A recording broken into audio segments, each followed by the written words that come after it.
क्या पढ़ने जा रहे हैं अब हम? 6 का, कि भाई 6 का क्या होता है। बेटा 6 का डिविजिबिलिटी रूल क्या कहता है? 6 का डिविजिबिलिटी रूल कहता है number should be divided by both 2 and 3। Number should be divided by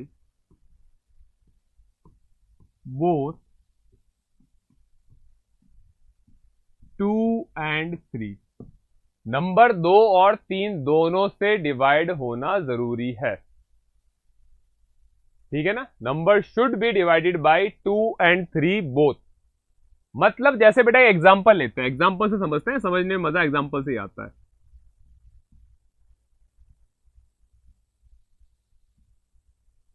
अब आपसे पूछ लिया क्या ये 6 से डिवाइड होगा, तो बेटा यहां पे लिखो 2 और यहां पे लिखो 3, दोनों पे टिक लगना चाहिए। तो क्या ये 2 से डिवाइड होगा? हाँ। 2 का रूल क्या कहता है?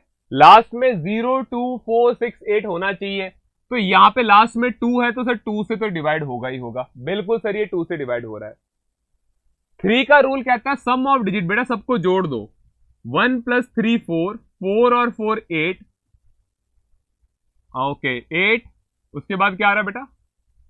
4 4 8, 9 10 11 12 13, सम कितना आया बेटा? 13। क्या ये 3 से डिवाइड होता है? क्या ये 3 से डिवाइड हो रहा है? नहीं। तो बेटा 2 पे तो टिक लगा, लेकिन 3 पे क्या लग गया? कट लग गया। इसका मतलब सर ये 6 से भी डिवाइड नहीं होगा, 6 से भी डिवाइड नहीं होगा। सिंपल सा रूल है। Change the example. दूसरा एग्जांपल देख लो बेटा।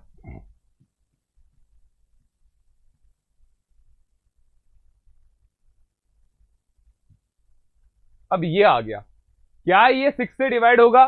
तो बेटा 2 और 3 दोनों पे टिक लगना चाहिए। लास्ट में 6 से सर 2 से तो डिवाइड हो ही रहा है, ठीक है ना। अब पता करो क्या ये 3 से डिवाइड हो रहा है?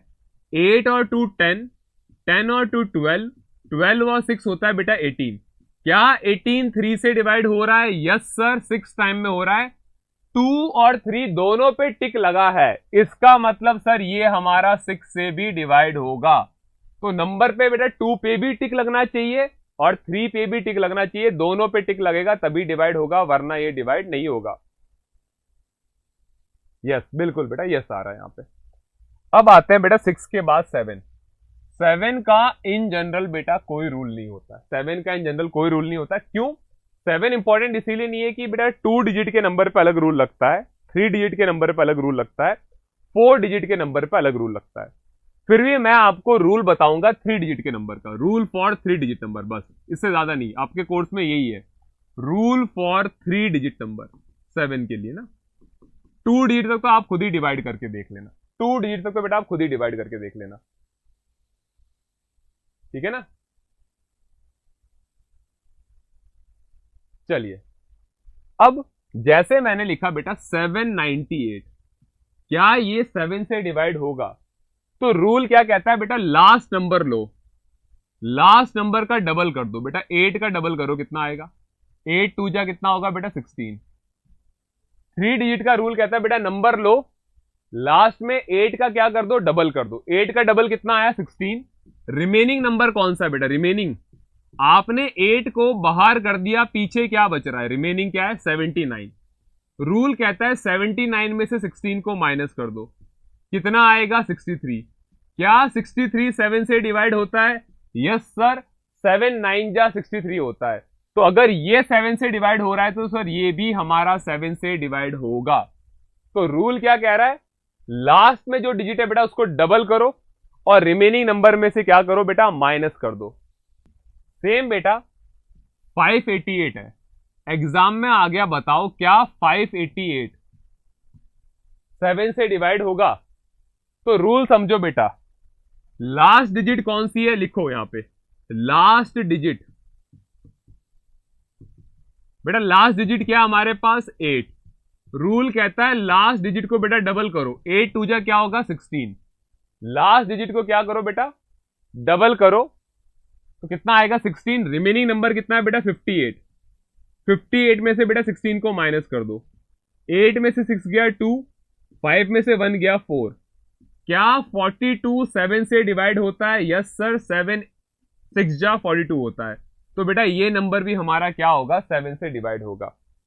हो रहा है बेटा, यस। सुषमा चौहान चवन बेटा थोड़ा सा सब्र रखिए, मैं एग्जाम्पल 1 नहीं 2 3 करवा रहा हूं। हो रहा है बेटा, 8 से डिवाइड हो रहा है, सॉरी 7 से, बिल्कुल हो रहा है। रूल कहता है लास्ट डिजिट कौन सी है बेटा, जो भी लास्ट डिजिट है उसको डबल कर दो। तो 8 का डबल क्या होता है, 16। रिमेनिंग नंबर में से क्या कर दो बेटा, माइनस कर दो, आपका आंसर आ जाएगा। एक और एग्जांपल लो बेटा, 665 क्या 7 से डिवाइड होगा? तो लास्ट डिजिट क्या है बेटा, लास्ट डिजिट 5 है। लास्ट डिजिट क्या है बेटा, 5 है। रूल कहता है 5 का डबल कर दो, 5 का डबल आएगा 10। पीछे क्या नंबर बच रहा है बेटा, रिमेनिंग बच रहा है 66। 66 में से 10 को माइनस कर दो, कितना आएगा, 56। क्या 56 7 से डिवाइड होता है, 7 8 जा 56, यस सर होता है। तो ये भी आपका किससे डिवाइड होगा बेटा, 7 से डिवाइड होगा। बेटा 2 के लिए खुद से कर लेना डिवाइड, अथर्व 2 के लिए खुद से डिवाइड करके देख लेना बेटा, 7 की टेबल से डिवाइड करके देख लेना 2 के लिए, ठीक है, सिंपल सा रूल है। 8 का रूल वैसे बता दिया था बेटा, लास्ट की 3 digit, last 3 digit, last 3 digit बेटा, लास्ट के 3 नंबर 8 से डिवाइड होने चाहिए। फॉर एग्जाम्पल 798064, तो रूल कहता है लास्ट के 3 नंबर क्या है बेटा, 064। क्या 064 8 से डिवाइड होता है, बिल्कुल बेटा, 8 8 जा 64 होता है। तो हमारा ये नंबर भी 8 से डिवाइड होगा, ये मैं कल बता चुका हूं। 9 भी बता दिया था, सम ऑफ डिजिट्स करना है। 10 के लिए बेटा लास्ट में 0 होना चाहिए। 10 का रूल क्या कहता है, लास्ट डिजिट क्या होनी चाहिए, लास्ट डिजिट शुड बी 0, ठीक है ना। बस है बेटा, ऐसे ही श्रेष्ठ, मजा आ रहा था सर को ब्लॉक करने में।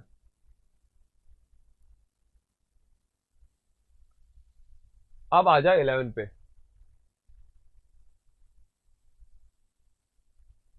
अध्ययन कह रहा है सर 8 में डिवाइड करना है तो डिविजिबिलिटी रूल ही क्यों? बेटा समझ भी नहीं आया क्वेश्चन, डिविजिबिलिटी रूल ताकि आपको पता चल जाए।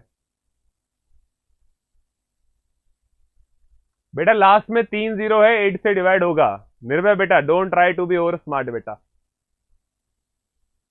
ओवर स्मार्ट नहीं बनना है। एग्जाम में ऐसे क्वेश्चन नहीं पूछे जाएंगे, ये रूल जहां अप्लीकेबल होगा क्वेश्चन वही पूछेगा आपसे, मजाक में हर जगह नहीं पूछ लेगा। तो जो रूल जो पढ़ाए जाते हैं एग्जाम के पॉइंट ऑफ व्यू से पढ़ाए जाते हैं, दैट्स इट। एग्जाम में अगर ऐसा आ जाए तो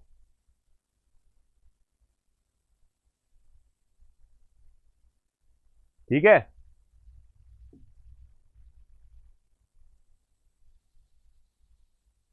चलो अब आ जाओ बेटा 11 का रूल, रूल ऑफ 11।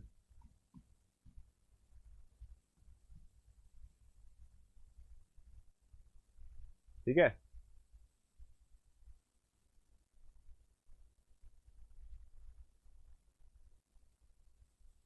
नहीं बेटा नहीं होगा, 890 से 7 डिवाइड नहीं होगा,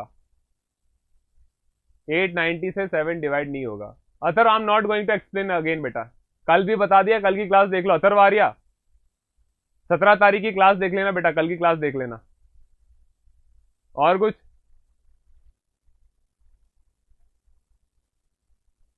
ठीक है,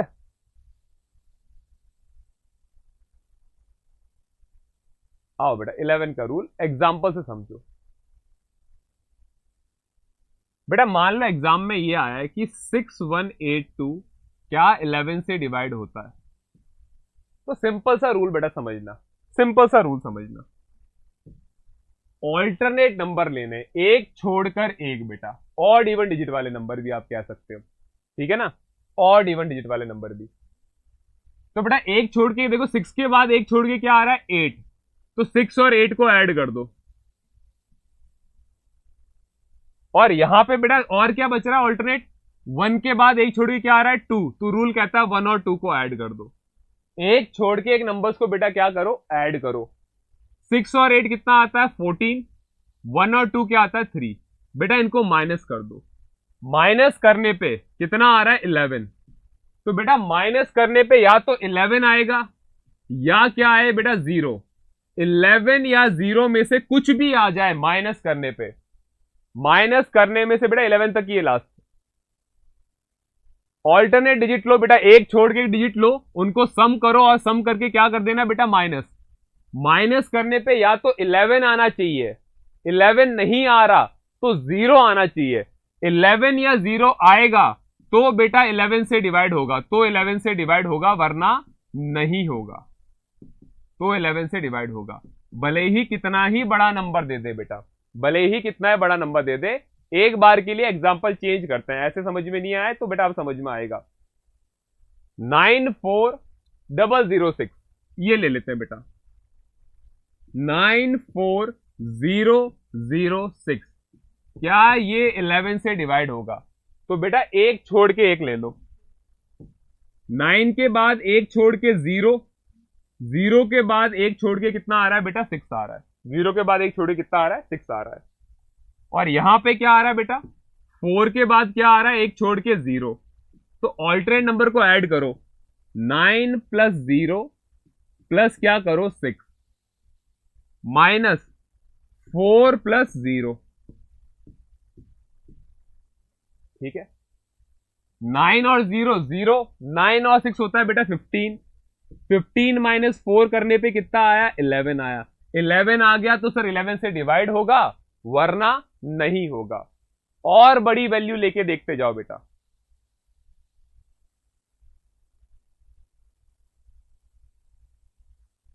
और बड़ी वैल्यू लो,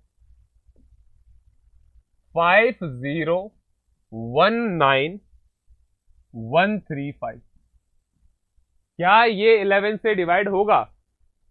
क्या ये 11 से डिवाइड होगा? तो बेटा ऑल्टरनेट ले लो, 5 के बाद एक छोड़ के आ रहा है 1, 1 के बाद एक छोड़ के आ रहा है फिर से 1, फिर 1 के बाद एक छोड़ के आ रहा है 5, तो बेटा 5 प्लस 1 प्लस 1 प्लस 5।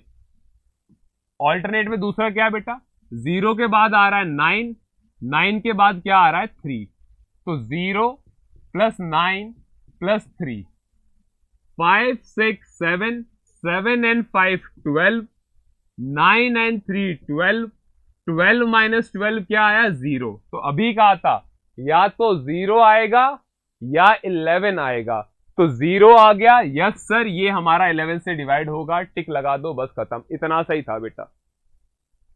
एक छोड़ एक नंबर्स को लिखो, उनको ऐड करो और आपस में क्या कर दो बेटा सब्ट्रैक्ट कर दो, यानी माइनस कर दो। 0 आना चाहिए या 11 आना चाहिए, दोनों केस में आपका आंसर सही है, तो 11 से डिवाइड होगा। अब आ जाते हैं क्वेश्चन पे, डिविजिबिलिटी रूल हमने सारे पढ़ लिए हैं।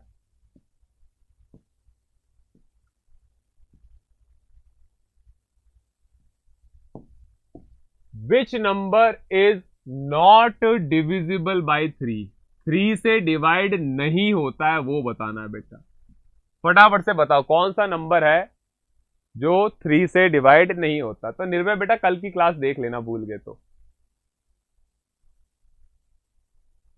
रिवीजन किया करो, जो भी पढ़ाते हैं उसको रिवीजन करो। नहीं बेटा 340 इज नॉट डिविजिबल बाय 7, नहीं होता।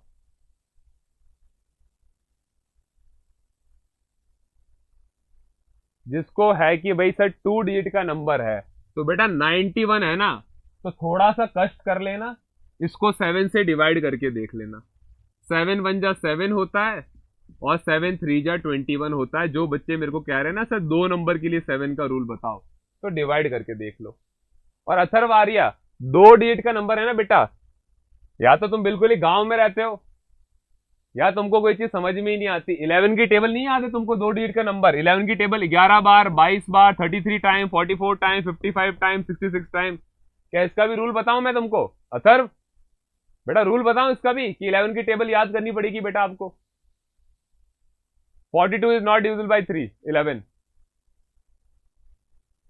2 डिजिट का नंबर। 99 तक तो वैसे भी 11 की टेबल में बेटा 11 9 जा 99 होता है।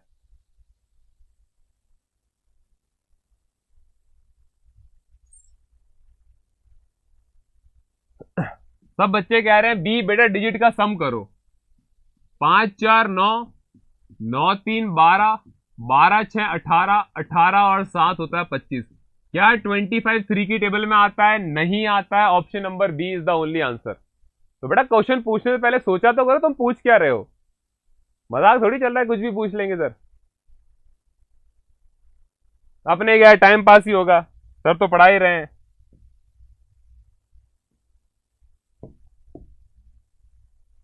वन फोर थ्री स्टार 6 5, बेटा स्टार की जगह क्या आएगा अगर क्वेश्चन कहता है ये नंबर 9 से डिवाइड होता है? स्टार की जगह क्या आएगा बेटा? देखो तो 9 का डिविजिबिलिटी रूल क्या कहता है, मैं स्टार की जगह x ले रहा हूं, x, ठीक है ना। 9 का रूल कहता है सम ऑफ डिजिट 9 से डिवाइड होनी चाहिए। सम ऑफ डिजिट किससे डिवाइड होनी चाहिए? 9 से। बेटा इन सबको जोड़ दो, 1 + 4 + 3 + x + 6 + 5। 9 का डिविजिबिलिटी रूल क्या कहता है? सम ऑफ डिजिट। बेटा जोड़ो इनको, 1 और 4 5, 5 और 3 8, 8 और 6 कितना आएगा बेटा? 14, 14 एंड 5 क्या आएगा बेटा? 19, 19 + x। बेटा मैं x की जगह ऐसा क्या रखूं, मैं x की जगह ऐसा कौन सा नंबर रखूं कि ये पूरा का पूरा सर 9 से डिवाइड हो जाए? तो बताओ बेटा, x की जगह 1 रखता हूं तो क्या आएगा? 20, 20 आता है 9 की टेबल में। तो बेटा 9 2 जा 18 होता है, 9 3 जा 27 होता है। तो अगर मैं 19 के अंदर 8 को ऐड करता हूं तो आंसर आता है 27, और 27 आएगा तो 9 से डिवाइड होगा। यानी बेटा x की जगह मैं क्या रख सकता हूं? ऑप्शन नंबर बी सर, हम x की जगह 8 रखेंगे तो डिवाइड होगा। बेटा कुछ और क्वेश्चन एग्जाम में आए वो भी करो, एक बार क्वेश्चन करो। A book exhibition was held for 4 days in a school। बेटा एक स्कूल के अंदर एक किताबों का मेला लगा। कितने दिन के लिए लगा? 4 दिन के लिए एग्जीबिशन लगा। एग्जीबिशन बोले तो मेला लगा। The number of ticket sold at the counter on first, second, third and final day was. बेटा कह रहा है पहले दिन इतने टिकट बिक्री हुए, दूसरे दिन इतने हुए, तीसरे दिन इतने हुए, चौथे दिन इतने हुए। तो क्वेश्चन कह रहा है find the total number of ticket sold. Total ticket कितने सोल्ड हुए थे बेटा? तो सबको ऐड कर लो। अब किसी के दिमाग में आ रहा है सर क्या ये क्वेश्चन एग्जाम में आता है? 2018 के अंदर बेटा आया हुआ है आपके, 2018 पेपर का लेवल सिंपल आता है। आपको 4 दिन के टिकट दे रखे हैं बेटा, सिंप्लीफिकेशन के टाइप है। पहले दिन सर इतने टिकट सोल्ड हुए, दूसरे दिन सर इतने हुए, तीसरे दिन सर इतने हुए, और फोर्थ डे बेटा इतने हुए। तो टोटल टिकट कितने सोल्ड आउट हुए? सबको ऐड कर लो बेटा। ऐड सही किया तो आंसर सही है। 4 5 6 और 1 7, 5 5 10 और 20, 8 और 2 10 और 7 17, 2 2 4 5 6 और 7, 7 7 0 7 टिकट सोल्ड हुए थे। In an election, the successful candidate registers 5,77,500 votes and his nearest rival secured 3,48,700 votes. By what margin did the successful candidate win? बेटा एक इलेक्शन हुआ, 2 जने थे इलेक्शन में, जो जीता ना उसको वोट मिले हैं बेटा 5,77,500, और जो हारा है ना बेटा उसको वोट मिले हैं 3,48,700। क्वेश्चन कह रहा है जो जीता है वो कितने वोट से जीता है, मतलब बेटा दोनों का डिफरेंस पूछा है कि जीतने वाला by what margin did the successful candidate win, जीतने वाला कितने वोटों से जीता। तो बेटा दोनों का डिफरेंस निकाल लो, आपका आंसर आंखों के सामने है, फटाफट से सॉल्व करते जाओ। बेटा ऐड नहीं कर देना, कार्निक नायल बेटा डिफरेंस पूछा है, जीतने वाला कितने वोट से जीता है, तुमने तो ऐड ही कर दिया दोनों को, ऐड नहीं करना है। बेटा क्या पूछा? कितने मार्जिन से जीता है। क्वेश्चन समझो, एग्जाम में ऐड वाला ऑप्शन भी है। माइनस करो बेटा दोनों को, 0 में से 0 गया 0, 0 में से 0 गया 0, 15 में से 7 गया तो कितना आएगा बेटा यहां पे आपके पास? 8। यहां आएगा बेटा 16, 16 में से 8 गया इज 8, यहां आएगा 6 में से 4 गया इज 2, और यहां पे भी आएगा 2। 2 लाख 2,28,800 वोट बेटा, 2,28,800। सही से करो माइनस, उसरो गलत कर रहे हो, माइनस भी। 2,28,800 वोट से हम जीत गए। 2,28,800। 9 नहीं आएगा ईशान बेटा, 229 नहीं आएगा, 228 आएगा।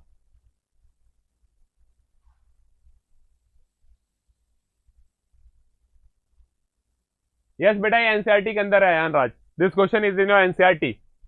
5th स्टैंडर्ड की जो एनसीईआरटी है उसके अंदर आपको ये क्वेश्चन मिल जाएगा।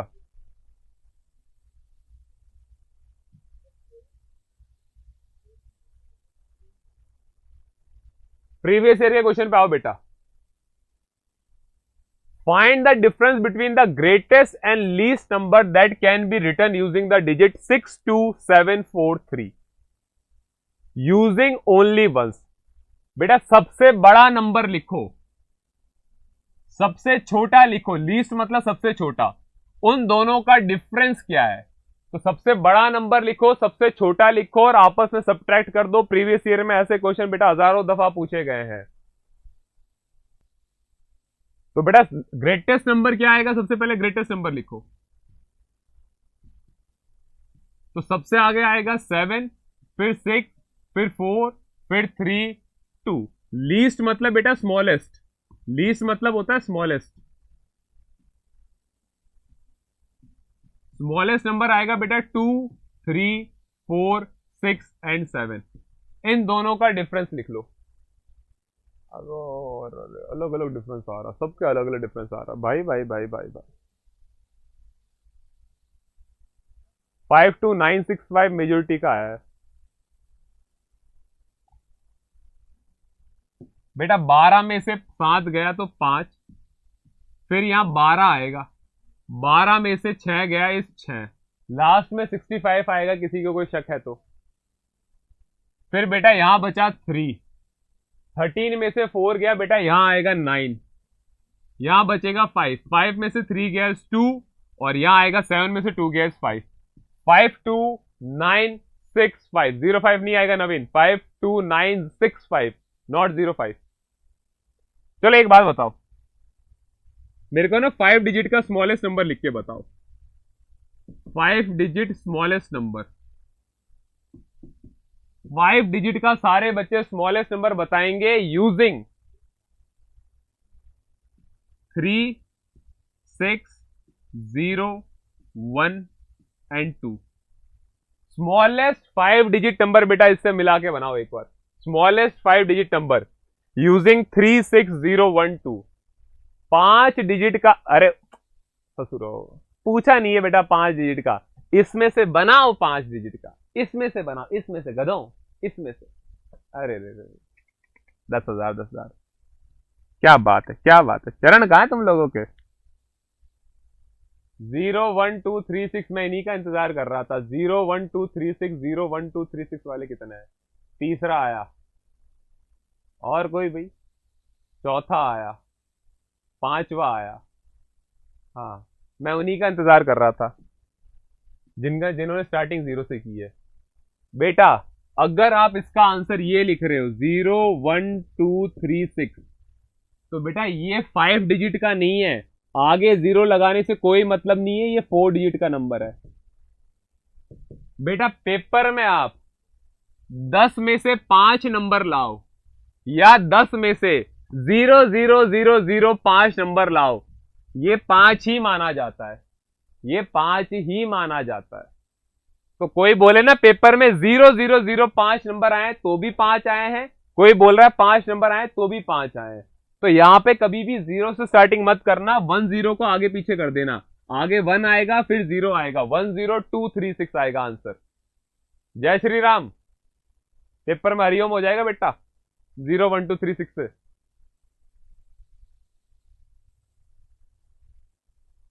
ये छोटी छोटी चीजें याद कर लो, ऐसी गलतियां पेपर में ना कर लेना।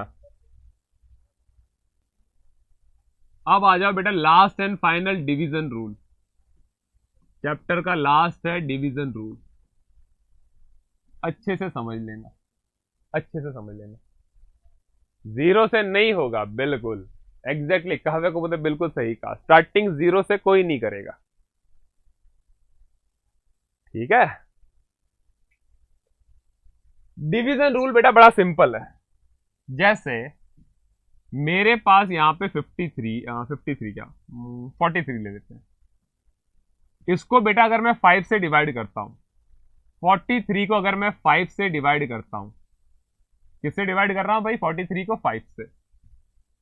5 8 जा होता है बेटा 40, रिमाइंडर में क्या आया 3। जो बच जाता है उसको कहते हैं बेटा रिमाइंडर। जो बच गया उसको कहते हैं रिमाइंडर, जिसको हम लिखते हैं 8 से। जो ऊपर आएगा इसको कहते हैं बेटा क्वोशिएंट। बेटा सरकास्टिक टर्म में था, दिल पे ना ले उसको। जिससे डिवाइड करते हैं उसको कहते हैं डिविजर, जिसको डिनोट करते हैं बेटा डी से। किससे डिनोट करते हैं? डी से। और जिसको डिवाइड कर रहे हो इसको कहा जाता है बेटा डिविडेंड। इसको डिविडेंड कहते हैं, DIVIDEND। इसको डिनोट एन से किया जाता है बेटा। किससे डिनोट करते हैं? एन से डिनोट करते हैं। किससे? एन से। ठीक है। तो बेटा इसका फॉर्मूला क्या होता है? फॉर्मूला होता है dividend equals to divisor into quotient plus reminder. ये होता है बेटा डिवीजन रूल का formula. D for divisor, Q for quotient, R for reminder. बस बेटा डिविडेंड को एन से लिखा जाता है, ना कि डी से।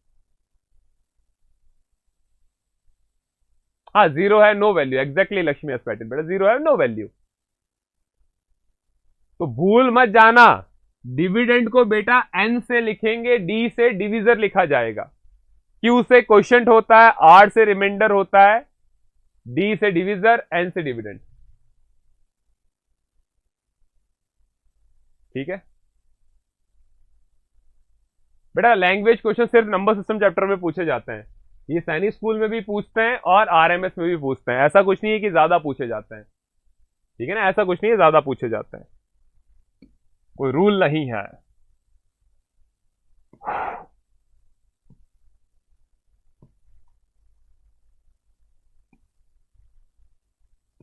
आओ भाई, एक आधा क्वेश्चन भी कर लो।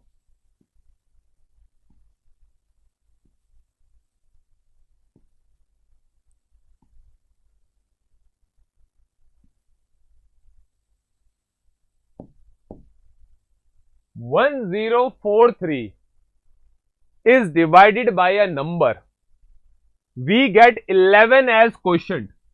बेटा क्वोशिएंट है 11, 20 एज रिमाइंडर, रिमाइंडर है 20। बेटा किसको डिवाइड कर रहे हो? जिससे डिवाइड करते हैं ना उसको कहा जाता है डिविडेंड। आपको इसमें क्या निकालना है? डिविजर डी निकालना है बेटा। क्या निकालना है इसके अंदर? डी। तो फॉर्मूला क्या होता है? N equals to D into Q, इसको ले लो ब्रैकेट में, प्लस ले लो आर। बेटा एन दे रखा है आपको, क्यू दे रखा है, आर दे रखा है, डी निकालना है। सिंपल। हाँ बेटा, बॉड मास का रूल होता है सिंप्लीफिकेशन में। तो बेटा किसको डिवाइड कर रहे हैं? 1043 को। डिवीजर हमको निकालना है, क्वोशिएंट इज 11 एंड बेटा रिमाइंडर कितना है मेरे पास? 20। तो सबसे पहले क्या करोगे? ये प्लस का 20 बेटा इधर ले आओ। प्लस का 20 इधर लाओगे तो क्या हो जाएगा? माइनस का 20 हो जाएगा।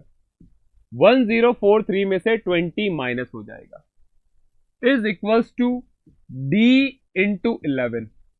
माइनस करूंगा बेटा, यहां आएगा 1023 is equals to D into 11।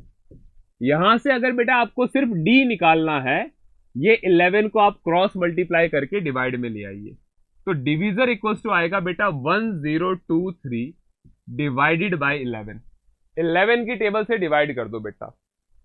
चलिए 11 की टेबल से डिवाइड करें। 11 9 जा 99, 12 में से 9 गया इस 3, 9 में से 9 गया 0, ये 3 आ जाएगा नीचे। 11 3 जा 33, कट गया, आंसर आएगा ऑप्शन नंबर डी 93। चलो भाई, इसी के साथ चैप्टर खत्म। क्वेश्चंस की प्रैक्टिस के लिए कल एक क्वेश्चन क्लास होगी, स्पेशल क्लास होगी जिसके अंदर बेटा क्वेश्चंस की प्रैक्टिस कराई जाएगी। आज के लिए इतना ही, थैंक यू, जय Hind, Tata.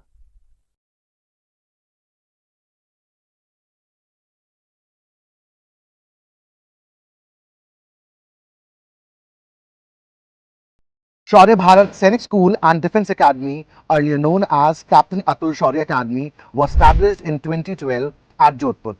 Since then, the institution has positively impacted thousands of lives and created rewarding career for the youth of Bharat in line of nation building.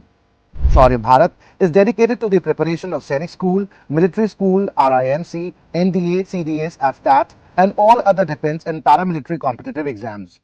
In last 11 years, Shaurya Bharat has given record selections of more than 5,500 students. We sincerely believe in excellence in execution and constant innovation in our domain.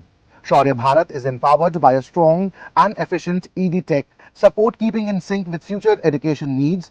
Shaurya Bharat app is choice of millions of aspirants across India.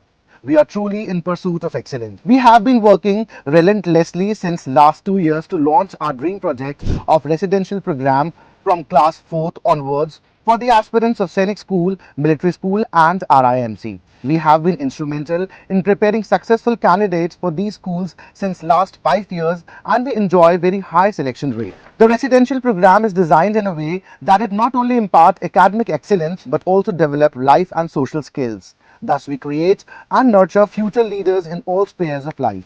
We have a lush green, eco-friendly classrooms and hostel infrastructure away from city's hustle. A dedicated life and social skill development arena, sports and ground facility adds more value and helps in preparing a student physically strong and mentally robust for the life ahead in Sainik School, NDA and further in armed forces. So, हम भारत देश की बात करते हैं। तो भारत देश के अंदर आपको पता है कि सब अलग अलग रिलीजन को बिलोंग करते हैं। कोई हिंदू होता है, कोई मुस्लिम है, कोई सिख, कोई ईसाई, कोई जैन है, कोई बुद्ध है, ठीक है, मतलब बौद्ध धर्म में बिलीव करता है बेटा। कुछ लोग पारसी धर्म को मानने वाले हैं। बहुत अलग अलग हमारे धर्म है बेटा, बहुत अलग अलग हमारी फिर कास्ट आ जाती है। तो ये डाइवर्सिटी हमें अपने आसपास में भी देखने को मिलती है। आज जो हम लोग ये चैप्टर शुरू करने जा रहे हैं बेटा, उसके अंदर हम बहुत एंशिएंट रिलीजन जो है हमारे इंडिया के, उनको डिस्कस करेंगे। और इसके अंदर मैं आपको क्या पढ़ाऊंगी पहले ये समझो, ठीक है। अब सबसे पहले बेटा हम लोग पढ़ेंगे जैनिज्म, फिर मैं आपको पढ़ाऊंगी शैविज्म, बुद्धिज्म, वैष्णविज्म, इस्लाम, क्रिश्चियनिटी और हमारा पारसी धर्म। तो अब इस धर्म के अंदर हमको क्या पढ़ना है? गुड। तो इस धर्म के अंदर हम लोग क्या देखेंगे कि जब हम ये बोलते हैं कि हमारे भारत देश के अंदर आए तो इनकी शुरुआत कैसे हुई। मतलब किसी ना किसी ने तो बेटा ये धर्म शुरू किया होगा, कोई ना कोई तो इसका फाउंडर होगा। तो सबसे पहले तो हम ये समझेंगे कि ये धर्म शुरू कैसे हुआ। देन हम लोग बात करेंगे कि जो ये धर्म मानते हैं वो किन किन कस्टम्स या फिर हम ऐसे बोलेंगे कौन कौन से बातें सबसे ज़्यादा ध्यान रखते हैं। मतलब हर धर्म की अपनी कुछ खास बिलीव्स होते हैं बेटा, कुछ खास रिचुअल्स होते हैं, कुछ बहुत खास दिन होते हैं जिन्हें वो सेलिब्रेट करते हैं और उनके पीछे की सारी हिस्ट्री। तो जब हम ये चैप्टर पढ़ेंगे बेटा आपको बहुत ज़्यादा मज़ा आने वाला है कि अच्छा हमको सीखने को मिलेगा कि किसी भी धर्म के बारे में हम लोग क्या जानते हैं। ओके, तो आई थिंक सारे के सारे जो बच्चे हैं वो बिल्कुल तैयार हैं। अगर सारे बच्चे तैयार हैं ये धर्म पढ़ने के लिए तो मुझे एक ऐसे थम्स अप जल्दी जल्दी कर दें, और जिन बच्चों ने अभी तक क्लास को लाइक नहीं किया है वो पहले क्लास को लाइक करें और जल्दी से अपना थम्स अप कर दो कि yes ma'am we are ready, get set go. Wow, nice nice nice. Ancient का मतलब होता है बहुत पुराना, बहुत ही पुराना। नहीं, इतने सारे धर्म है फिर भी हम सब धर्मों को मानते हैं, हम सब धर्मों की इज्जत करते हैं, हम किसी को भी बड़ा छोटा नहीं मानते बेटा। और धर्म या हमारी कास्ट के हिसाब से हम किसी में भी डिस्क्रिमिनेशन नहीं करते। दैट इज व्हाई इंडिया जो है वो एक सेक्युलर कंट्री है। ओके, चलो। अरे वाह, सब बच्चे एकदम तैयार है, बिल्कुल कह रहे हैं मैडम बस पढ़ा दो आप तो फटाफट फटाफट। ओके, तो यहाँ पे बच्चों एक चीज का जरूर ध्यान रखना कि पूरा जो एंशिएंट रिलीजन है ना इसमें लिखने का बहुत सारा है, ठीक, मैं आपको टाइम दूंगी, पहले हम बात करेंगे, समझेंगे और फिर आपको लिखना पड़ेगा। तो लिखने में थोड़ी सी स्पीड आपको लिखनी पड़ेगी, है ना, मतलब बढ़ानी पड़ेगी। ओके बेचा, all of you are very excited for new chapter ना, and it's a very very very good chapter. चलो, so let's get started, and first we're gonna start with Jainism. So before moving into Jainism, I just need to show you something. तो पहले बेटा मेरे right hand side में ये जो picture है आप इसको देखो एक बार, और ये जो पिक्चर है बेटा ये है महावीर स्वामी की, और इस जैनिज्म के अंदर सबसे ज्यादा बात हम महावीर स्वामी की करेंगे।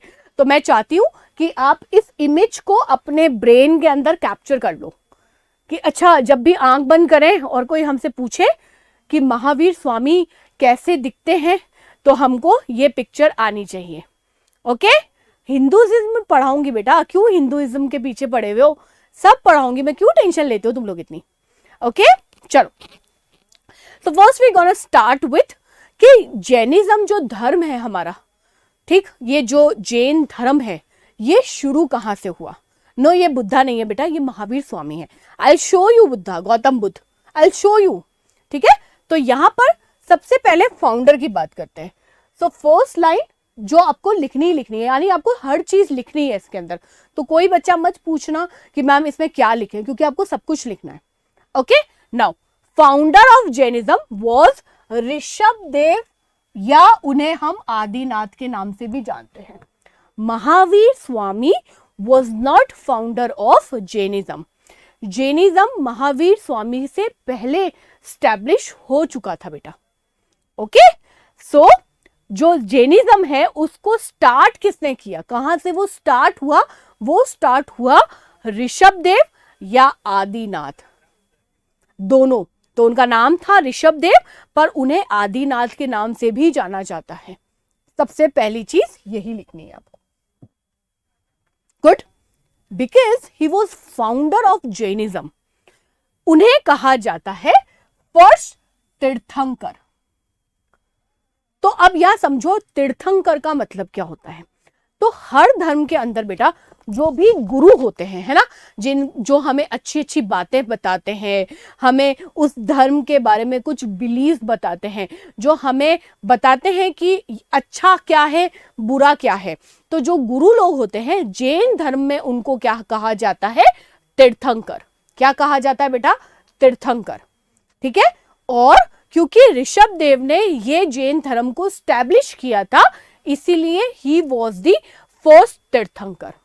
और ऋषभ देव का जन्म कहां हुआ था बेटा, ऋषभ देव का जन्म हुआ था अयोध्या के अंदर। कहां हुआ था, अयोध्या के अंदर। ठीक है, क्लियर हुई मेरी बात। नाउ अगर हम जैनिज्म के अंदर टोटल तीर्थंकर देखें कि भाई कितने तीर्थंकर जैन धर्म के अंदर हुए, तो देयर आर टोटल 24 तीर्थंकर्स। कितने तीर्थंकर है बेटा, 24 तीर्थंकर। गुड, अब फर्स्ट कौन थे, ऋषभ देव। मैं इनके आगे लिख देती हूं फर्स्ट। तो अब आपको ऋषभ देव और आदिनाथ दोनों के दोनों याद रखने हैं ना।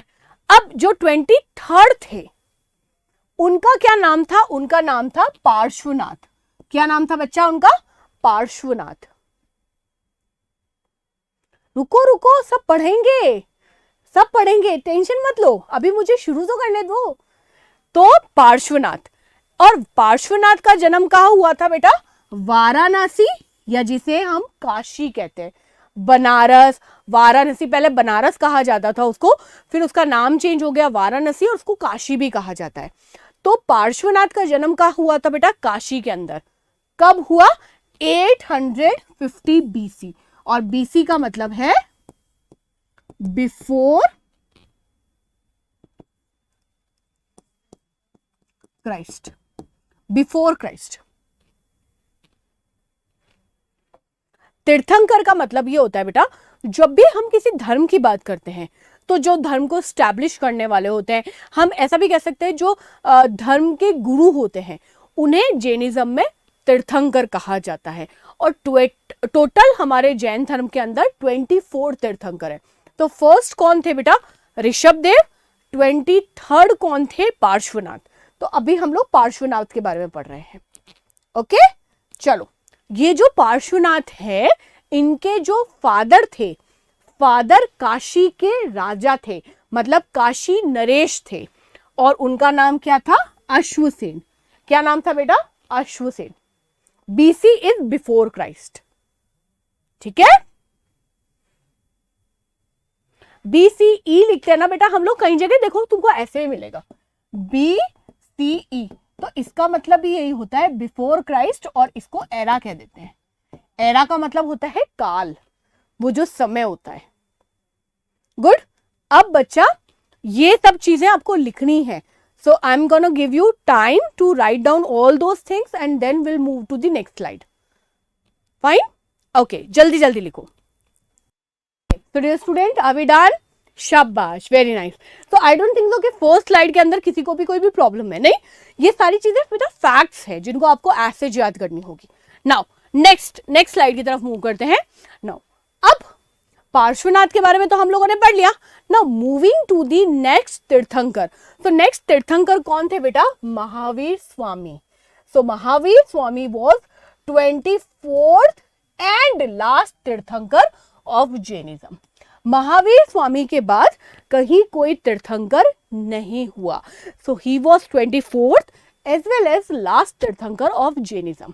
ही was born 540 BC in Kundagram, जो वैशाली नगर के अंदर है। क्लियर है बेटा? ओके। उनके जो फादर थे उनका नाम क्या था? सिद्धार्थ, और मदर का नाम था त्रिशाला। गुड। तो सिद्धार्थ में कंफ्यूज नहीं होना बेटा, क्योंकि आगे जाके हम लोग सिद्धार्थ भी पढ़ेंगे एक जगह और। तो इन तीनों को भी लिखो। कहां जन्म हुआ बेटा उनका?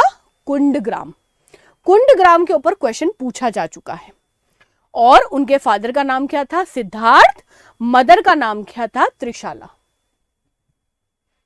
The founder of Jainism was वो आदिनाथ बेटा, नाक्ष उत्कर्ष। हाय उत्कर्ष, डन। लिखते जाओ साथ साथ। यस, कुंडलग्राम वैशाली, जो कि बिहार के अंदर है। ओके, चलो अब देखो, जो हमारे महावीर स्वामी थे, तो महावीर स्वामी जो है उनकी वाइफ का नाम क्या था? यशोदा। और उनकी डॉटर जो थी उसका नाम था प्रियदर्शना, जिन्हें अनोज्या भी कहा जाता है। तो मदर का नाम याद आ गया, फादर का नाम आ गया बेटा, और उनकी वाइफ का नाम था यशोदा, और उनकी डॉटर का नाम था प्रियदर्शना अनोज्या। महावीर स्वामी शुरू से तो महावीर स्वामी नहीं थे ना भाई, महावीर स्वामी तो बाद में बने हैं। तो महावीर स्वामी के बचपन का नाम क्या था? मतलब वो नाम बेटा जो इन्हें इनके माता पिता ने दिया था, वो नाम था वर्धमान। क्या नाम था बेटा? वर्धमान। अरे जल्दी जल्दी लिखा करो थोड़ा सा। हाँ बिल्कुल, बट स्टिल आपको साथ साथ लिखना है बेटा। ओके बेटा, अब देखो, अब यहां से हम लोग ये बात करेंगे बच्चे कि जो हमारे वर्धमान थे वो महावीर स्वामी बने कैसे। ऐसा क्या हुआ कि वर्धमान जो है वो महावीर स्वामी के अंदर बदल गए। तो हुआ क्या था बेटा, जब महावीर स्वामी 30 साल के थे, मतलब जो वर्धमान थे, यहां पे मैं महावीर स्वामी उनको नहीं बोलूंगी, जब वर्धमान जो थे बेटा वो 30 साल के थे, एट द एज ऑफ 30, तब क्या हुआ, उनके पेरेंट्स की डेथ हो गई। और उनके पेरेंट्स की डेथ के बाद उन्होंने क्या किया, उन्होंने ये जो अपना घर जो भी है वो सब छोड़ दिया और वो चले गए तपस्या करने के लिए। ओके, मैं क्लास में पढ़ाऊं या नहीं पढ़ाऊं ये बता दो, क्योंकि जब मैंने बोला एक बार, जब मैं एक बच्चे को एक आंसर दे देती हूं कि भाई इसका PDF मिल जाएगा, तो वो सब बच्चों के लिए ही तो है। तो बार बार वो चीजें क्यों पूछते हो तुम लोग। एक बच्चे ने बोला मैडम PDF मिल जाएगा, मैंने कहा हाँ मिल जाएगा। दूसरा बच्चा, मैडम PDF मिल जाएगा, हाँ बेटा मिल जाएगा। तो वो सबको ही मिलेगा। क्लास को मत डिस्टर्ब किया करो ना तुम लोग ऐसे बेकार और फालतू के क्वेश्चन पूछ के। अब देखो, अयान ने भी लिखा, यहां पर सचिन है उसने भी लिखा, सुषमा जो है उसने भी लिखा, और सचिन फिर मुझे लिख रहा है कि मैम बताओ तो सही, मिलेगा या नहीं मिलेगा पीडीएफ।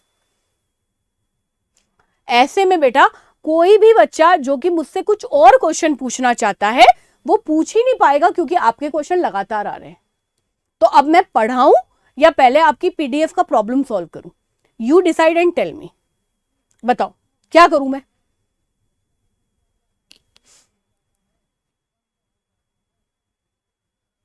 ओके सात्विक,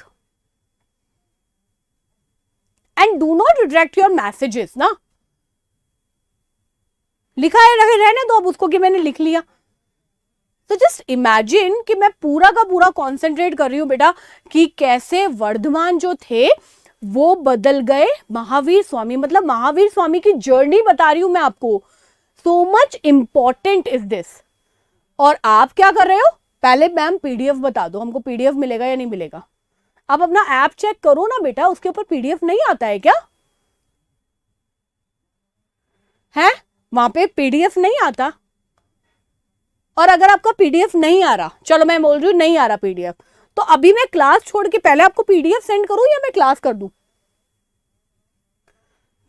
मतलब क्लास छोड़ दूं पहले पीडीएफ सेंड कर दूं आपको? तो पीडीएफ से पढ़ लो, क्लास में क्या, क्लास में मैं क्यों अपना गला खराब कर रही हूं फिर? एवरी सिंगल टाइम तो यही होता है, संजय सर हो, मेरी क्लास हो, हर्षवर्धन सर की क्लास हो, और हम सब। अब देखो मैं कितना उसमें गई हुई थी कि मैं बच्चों को बता रही थी कि अच्छा ओके मैं बताती हूँ, देखो क्या हुआ था, क्यों उन्होंने सेंटिज्म जो है वो अपनाया, why did he became a monk. लेकिन नहीं, आप तो पहले पीडीएफ ले लो।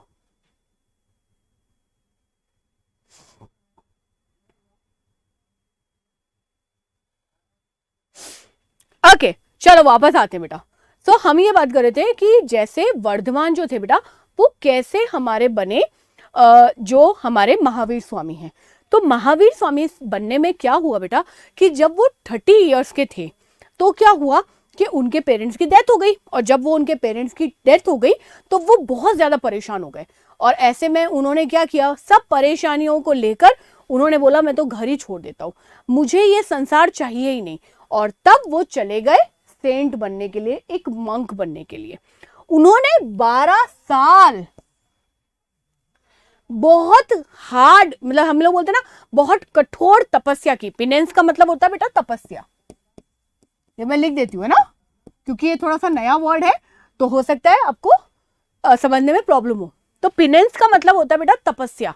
तो उन्होंने 12 साल तक बहुत ही कठोर तपस्या करी। कहां पर करी बेटा? एक रिवर है रिजुपालिका, रिजुपालिका एक रिवर है, उस रिवर के किनारे पर एक पेड़ है। किसका पेड़ है बेटा? साल का। किसका? साल। साल एक तरह की लकड़ी होती है, तो साल का पेड़ था बेटा, और ये कहां पर है? जाम्बिक। तो वो वहां गए और वहां पर बैठ गए, और उन्होंने बहुत कठोर तपस्या करी 12 साल तक। सेंट का मतलब होता है जो साधु बन जाते हैं, मंक भी वही होता है बेटा, है ना? यस। तो उन्होंने सन्यास ले लिया, और सन्यास लेके उन्होंने क्या किया, 12 साल तपस्या की। एक रिवर रिजुपालिका, उसके किनारे पर एक पेड़ था साल का, इसलिए मैंने यहाँ पे साल वृक्ष लिखा है। तो साल वृक्ष का मतलब होता है बेटा ट्री। गुड। और कहां था? जाम्बिक। 12 साल ऐसी कठोर तपस्या करने के बाद में क्या हुआ? तब उन्हें ज्ञान मिला, और इस ज्ञान को क्या कहा गया?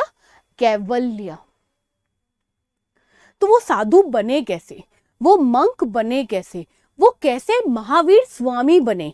क्योंकि उन्हें कैवल्य का ज्ञान हुआ, ये नॉलेज मिली, ये एनलाइटमेंट मिला, है ना? जब तपस्या करते हैं तो तपस्या क्यों कर रहे हैं भाई?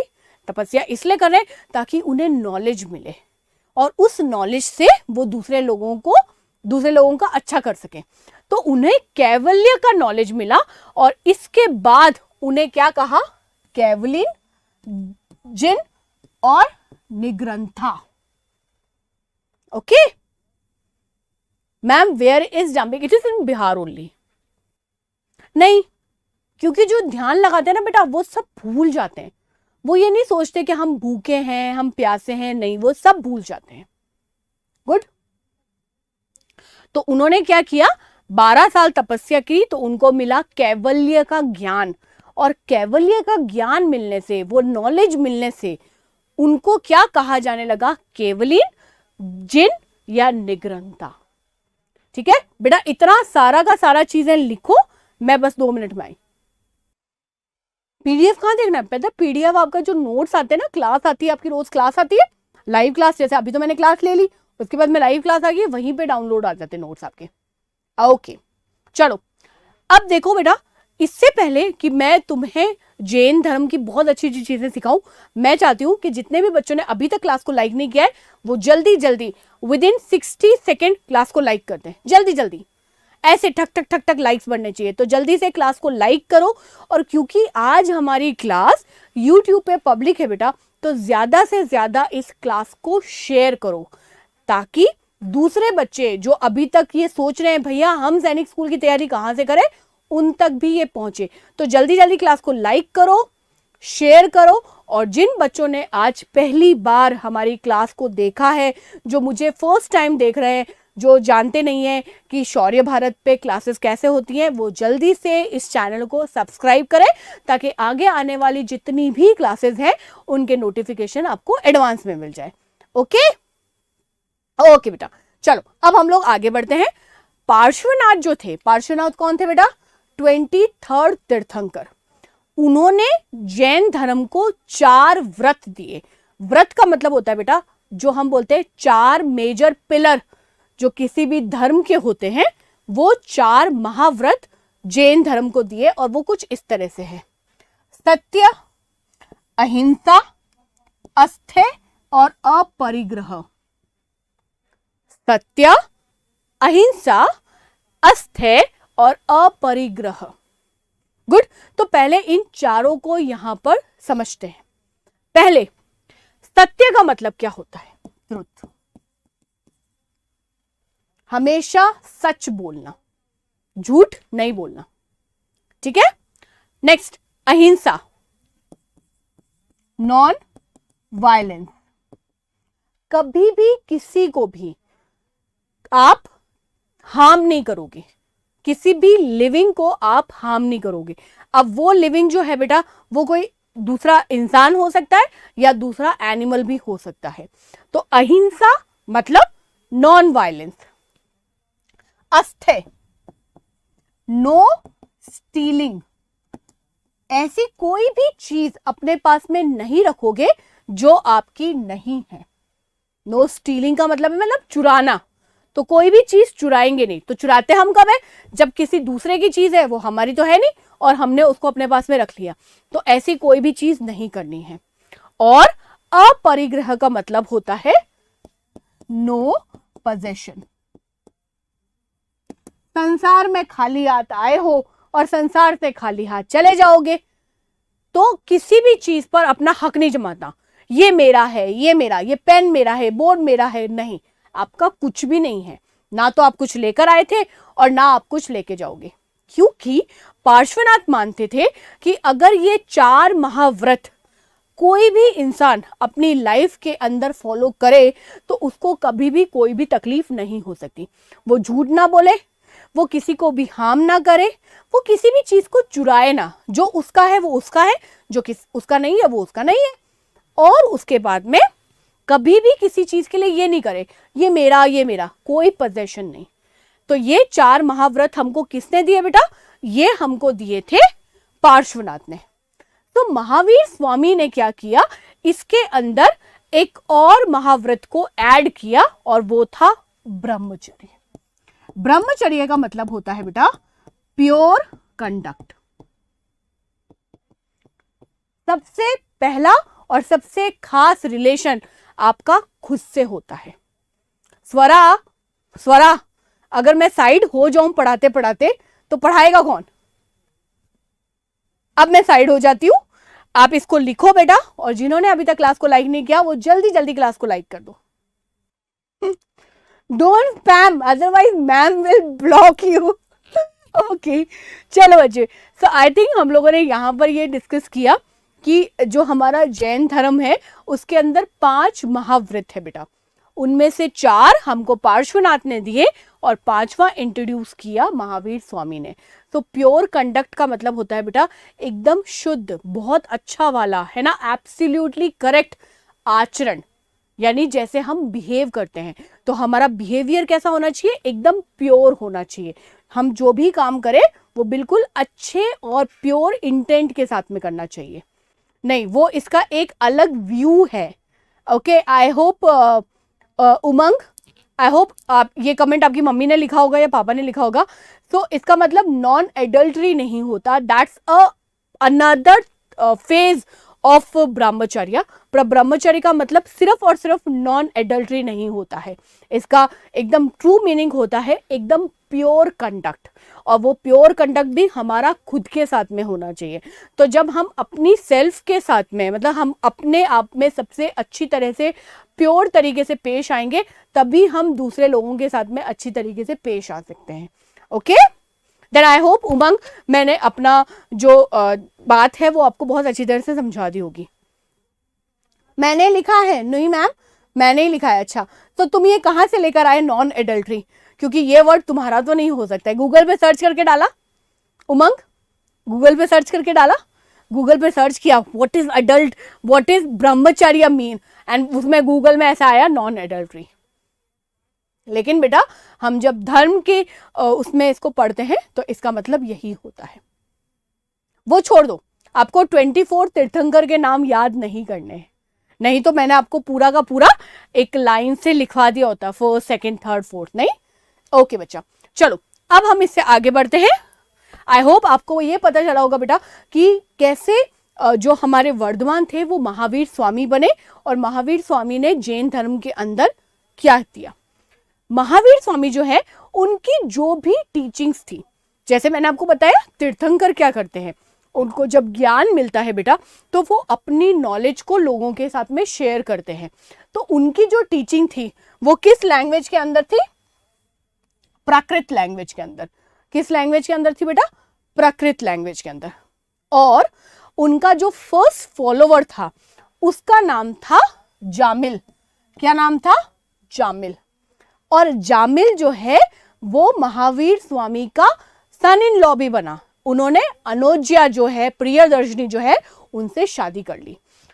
अब महावीर स्वामी जो है इनकी डेथ कब हुई बेटा, इनकी डेथ हुई पावापुरी बिहार के अंदर 468 बीसी के अंदर। और जैन धर्म के अंदर जब भी किसी की डेथ होती है तो ऐसे नहीं बोलते कि वो मर गया, उनको बोलते हैं कि उनका निर्वाण हुआ है। निर्वाण का मतलब होता है बेटा फ्री हो जाना,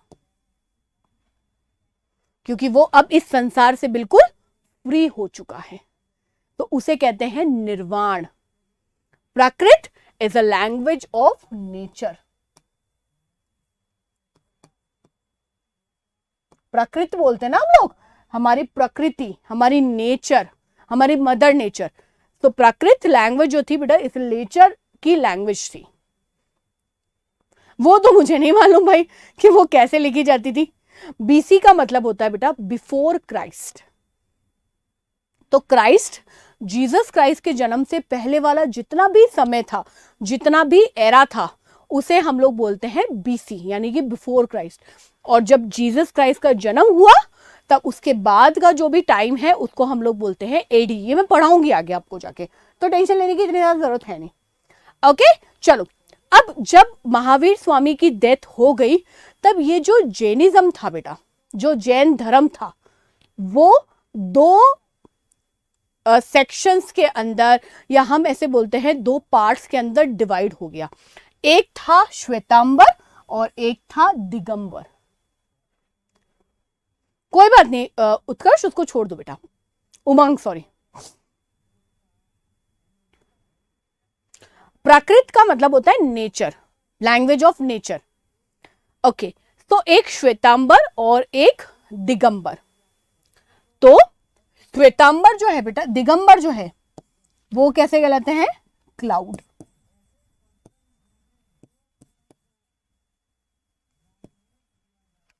और श्वेतांबर का मतलब होता है व्हाइट क्लैड। तो श्वेतांबर और दिगंबर में जो गुरु होते हैं बेटा, जब हम बोलते हैं कि श्वेतांबर है तो वो हमेशा व्हाइट कलर के कपड़े पहनते हैं। श्वेत मतलब व्हाइट, तो हमेशा वो व्हाइट कलर के कपड़े पहनते हैं, है ना। और जो दिगंबर है वो ऐसा मानते हैं कि ह्यूमन को भगवान ने कपड़ों के साथ तो बनाया नहीं था, तो वो बिल्कुल क्लाउड की तरह। क्लाउड कभी कोई कपड़े पहनता है? नहीं, तो वो कभी भी कपड़े नहीं पहनते हैं। ठीक है मेरे बच्चों, बात समझ में आ रही है? सो श्वेतांबर और दिगंबर में यही फर्क होता है। क्लियर है? आगे बढ़े, तुम लोग इनको लिखो, फिर हम लोग इससे नेक्स्ट स्लाइड के ऊपर जाते हैं। चलो नेक्स्ट, जैनिज्म के अंदर बेटा कभी भी गॉड में बिलीव नहीं करते। वो ये नहीं मानते कि कोई भगवान होते हैं। तो जैन धर्म जो है वो भगवान को नहीं मानता, लेकिन वो मानते हैं कि सोल होती है। तो उनके बिलीव्स क्या है? आत्मा, जो सोल है ना, उसी में परमात्मा है। मतलब गॉड जो है वो सोल ही है। तो हर एक लिविंग सोल जो है वो आपके लिए भगवान है, ऐसा जैनिज्म के अंदर बिलीव होता है बेटा। ठीक है। अब कुछ राजा थे बेटा जिन्होंने जैन धर्म को बहुत ज्यादा आगे लेके गए। वो कौन है? उज्जैन, चंद्रगुप्त मौर्य, कलिंगा और चंदेल के राजा। हर धर्म का एक बहुत ही ज्यादा इंपॉर्टेंट फेज आता है, जिस फेज के अंदर बेटा उस धर्म को सबसे ज्यादा लोग फॉलो करते हैं। तो वो काल इन राजाओं के टाइम का था। क्लैड का मतलब होता है बेटा जो कपड़ा पहनते हैं, कपड़ा। तो श्वेतांबर मतलब व्हाइट कलर के कपड़े पहनने वाले, और दिगंबर वो तो बोलते हैं क्लाउड। अगर क्लाउड कोई कपड़ा पहनता है तो हम भी पहन ले। ठीक है, ओके। जैन धर्म के टेम्पल्स जो है उनको चंदेला रूलर थे उन्होंने बनवाया है खजुराहो के अंदर।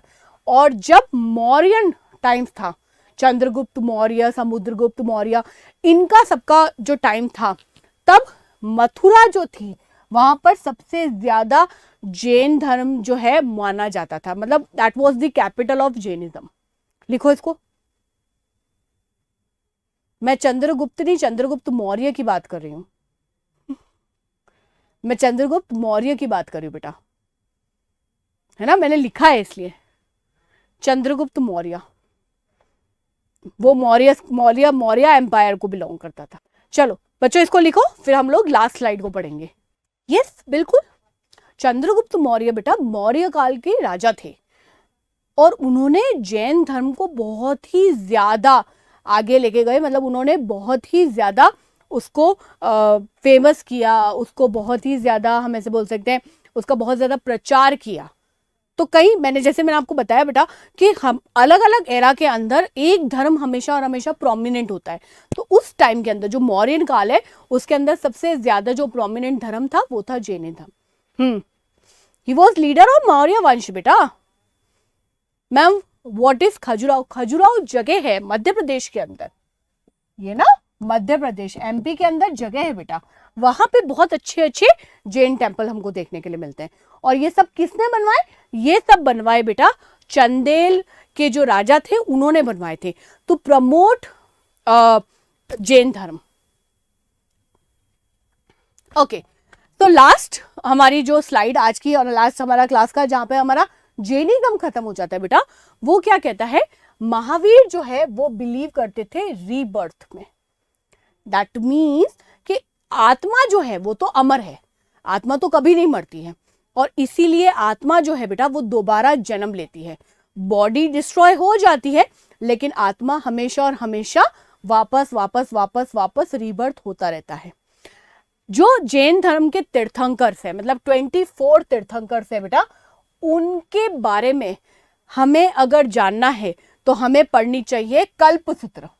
और कल्पसूत्र को लिखा किसने है? भद्रबाहु ने।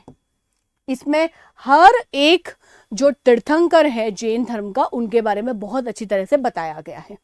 ओके, फर्स्ट जैन महासभा जिसे हम कॉन्फ्रेंस या कॉन्क्लेव भी कहते हैं वो हुई थी पाटलिपुत्र के अंदर। तो ये कॉन्क्लेव और महासभा क्यों होती थी बेटा? ताकि जैन धर्म को ज्यादा से ज्यादा लोगों तक पहुंचाया जा सके। जैन धर्म की प्रीचिंग, उनकी जो टीचिंग है वो ज्यादा से ज्यादा लोगों तक पहुंचे और ज्यादा लोग उनको फॉलो भी करें। ओके, नाउ सेकेंड जैन महासभा हुई थी वल्लभी, गुजरात के अंदर। सो यहां पर प्यारे बच्चों हमारा जैन धर्म जो है वो खत्म होता है। अब नेक्स्ट जो हमारी क्लास होगी मंडे को, उसमें हम लोग बाकी के धर्मों को पढ़ेंगे।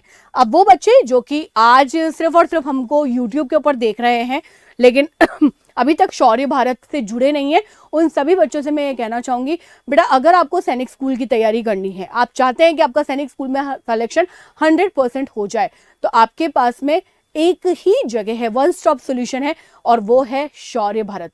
तो शौर्य भारत का जो प्लेटफॉर्म है बेटा, वहां पर आपकी जो लाइव क्लासेस होती है, जैसे आपने आज पढ़ा है बिल्कुल वैसे ही मजेदार लाइव क्लासेस होती है, हाईली इंटरेक्टिव, जिसमें जितने भी बच्चे हमारे साथ में जुड़े हुए हैं शौर्य भारत के साथ में, वो ऐसे ही क्लास में मजे करते करते फ्री माहौल के अंदर बहुत बढ़िया तरीके से बेसिक से कॉन्सेप्ट को सीखना है।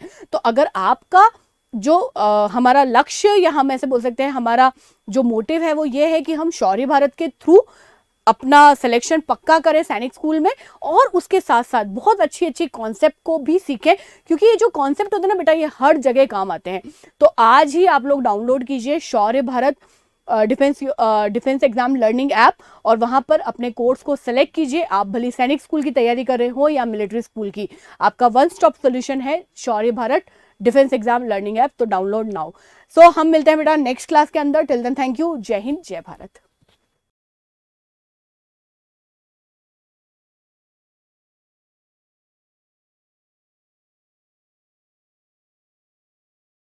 Shaurya Bharat Sainik School and Defence Academy, earlier known as Captain Atul Shaurya Academy, was established in 2012 at Jodhpur. Since then, the institution has positively impacted thousands of lives and created rewarding career for the youth of Bharat in line of nation building. Shaurya Bharat is dedicated to the preparation of Sainik School, Military School, RIMC, NDA, CDS, AFTAT, and all other defence and paramilitary competitive exams. In last 11 years, Shaurya Bharat has given record selections of more than 5,500 students. We sincerely believe in excellence in execution and constant innovation in our domain. Shaurya Bharat is empowered by a strong and efficient ED tech support, keeping in sync with future education needs. Shaurya Bharat app is choice of millions of aspirants across India. We are truly in pursuit of excellence. We have been working relentlessly since last 2 years to launch our dream project of residential program from class 4th onwards for the aspirants of Sainik School, Military School and RIMC. We have been instrumental in preparing successful candidates for these schools since last 5 years, and we enjoy very high selection rate. The residential program is designed in a way that it not only impart academic excellence but also develop life and social skills. Thus, we create and nurture future leaders in all spheres of life. We have a lush green, eco-friendly classrooms and hostel infrastructure away from city's hustle. A dedicated life and social skill development arena, sports and ground facility adds more value and helps in preparing a student physically strong and mentally robust for the life ahead in Sainik School, NDA and further in armed forces. Hello friends, hello बच्चों, welcome and very good evening, welcome to शौर्य भारत सैनिक school YouTube classes. बहुत बहुत स्वागत है प्यारे बच्चों, और हकूना मटाटा class start हो चुकी है। आ जाओ सभी को, हेलो हेलो हेलो हकूना मटाटा and very warm welcome to all the students. आ जाओ क्लास के अंदर। We have to start and we have to complete our noun also, हमें नाउन भी तो कंप्लीट करना है, ठीक है ना। तो ये स्टार्ट करते हैं हम लोग आज की हमारी इस नाउन की क्लास को, जल्दी से जल्दी खत्म कर लेते हैं। And I think everything is well and good at your side. यहाँ पर भी सब कुछ अच्छे से है, मजे में है। और लाइक कर दो क्लास को। क्या करना है, रिचुअल्स यू नो, शुरुआती क्लास कैसे करते हो, आपको इसको शुरुआत में आकर क्या करना है, हकूना मटाटा बोलना है एक तो, और साथ साथ में सेकंड चीज है क्लास को लाइक कर देना है। यस, आ जाओ क्लास के अंदर। आवाज सही आ रही है, अब voice is clear, give a thumbs up कि यस सर आवाज वगैरह सही आ रही है। थम्स अप दे दो तो मेरे को अच्छे से लग जाए, ठीक है। यस, हाँ नहीं बेटा कल खत्म नहीं करा है बेटा, अभी पजेसिव बाकी है। अभी हमारा क्या बाकी है, अभी हमारा पजेसिव नाउन बाकी है ना। मैंने बताया था केसेस मैंने बताया था आपको, केस में हम लोग स्टार्टिंग कर ली थी हम लोगों ने। उसमें हम लोगों को क्या ध्यान रखना था, हमें ध्यान रखना था किसके बारे में, मैंने बता दिया था आपको, केस के बारे में हमें पढ़ना शुरू करना है। लास्ट टॉपिक है केस का, है ना। क्योंकि हमने क्या कर लिया, हमने countable uncountable numbers and gender सारे कंप्लीट कर लिए। एक लास्ट चीज की बताई थी मैंने आपको, केस की, है ना। तो केस कैसे है, क्या होता है केस, वो हम पढ़ेंगे, वो हम जानेंगे। यस, तो आ जाओ स्टार्ट में और शुरू कर लेते हैं इसके अंदर, ठीक है ना। तो अब जैसे मैंने आपको बताया था, क्या बताया था मैंने आपको, एक एग्जाम्पल दिया था कि Ram is eating an apple. क्या बोल रहा है, Ram is eating an apple, ठीक है ना। तो अब इसमें नाउन क्या क्या दिख रहा है आपको, नाउन दिख रहा है, राम भी एक नाउन है और एप्पल भी एक नाउन है, दोनों नाउन है, ठीक है ना, दोनों नाउन है।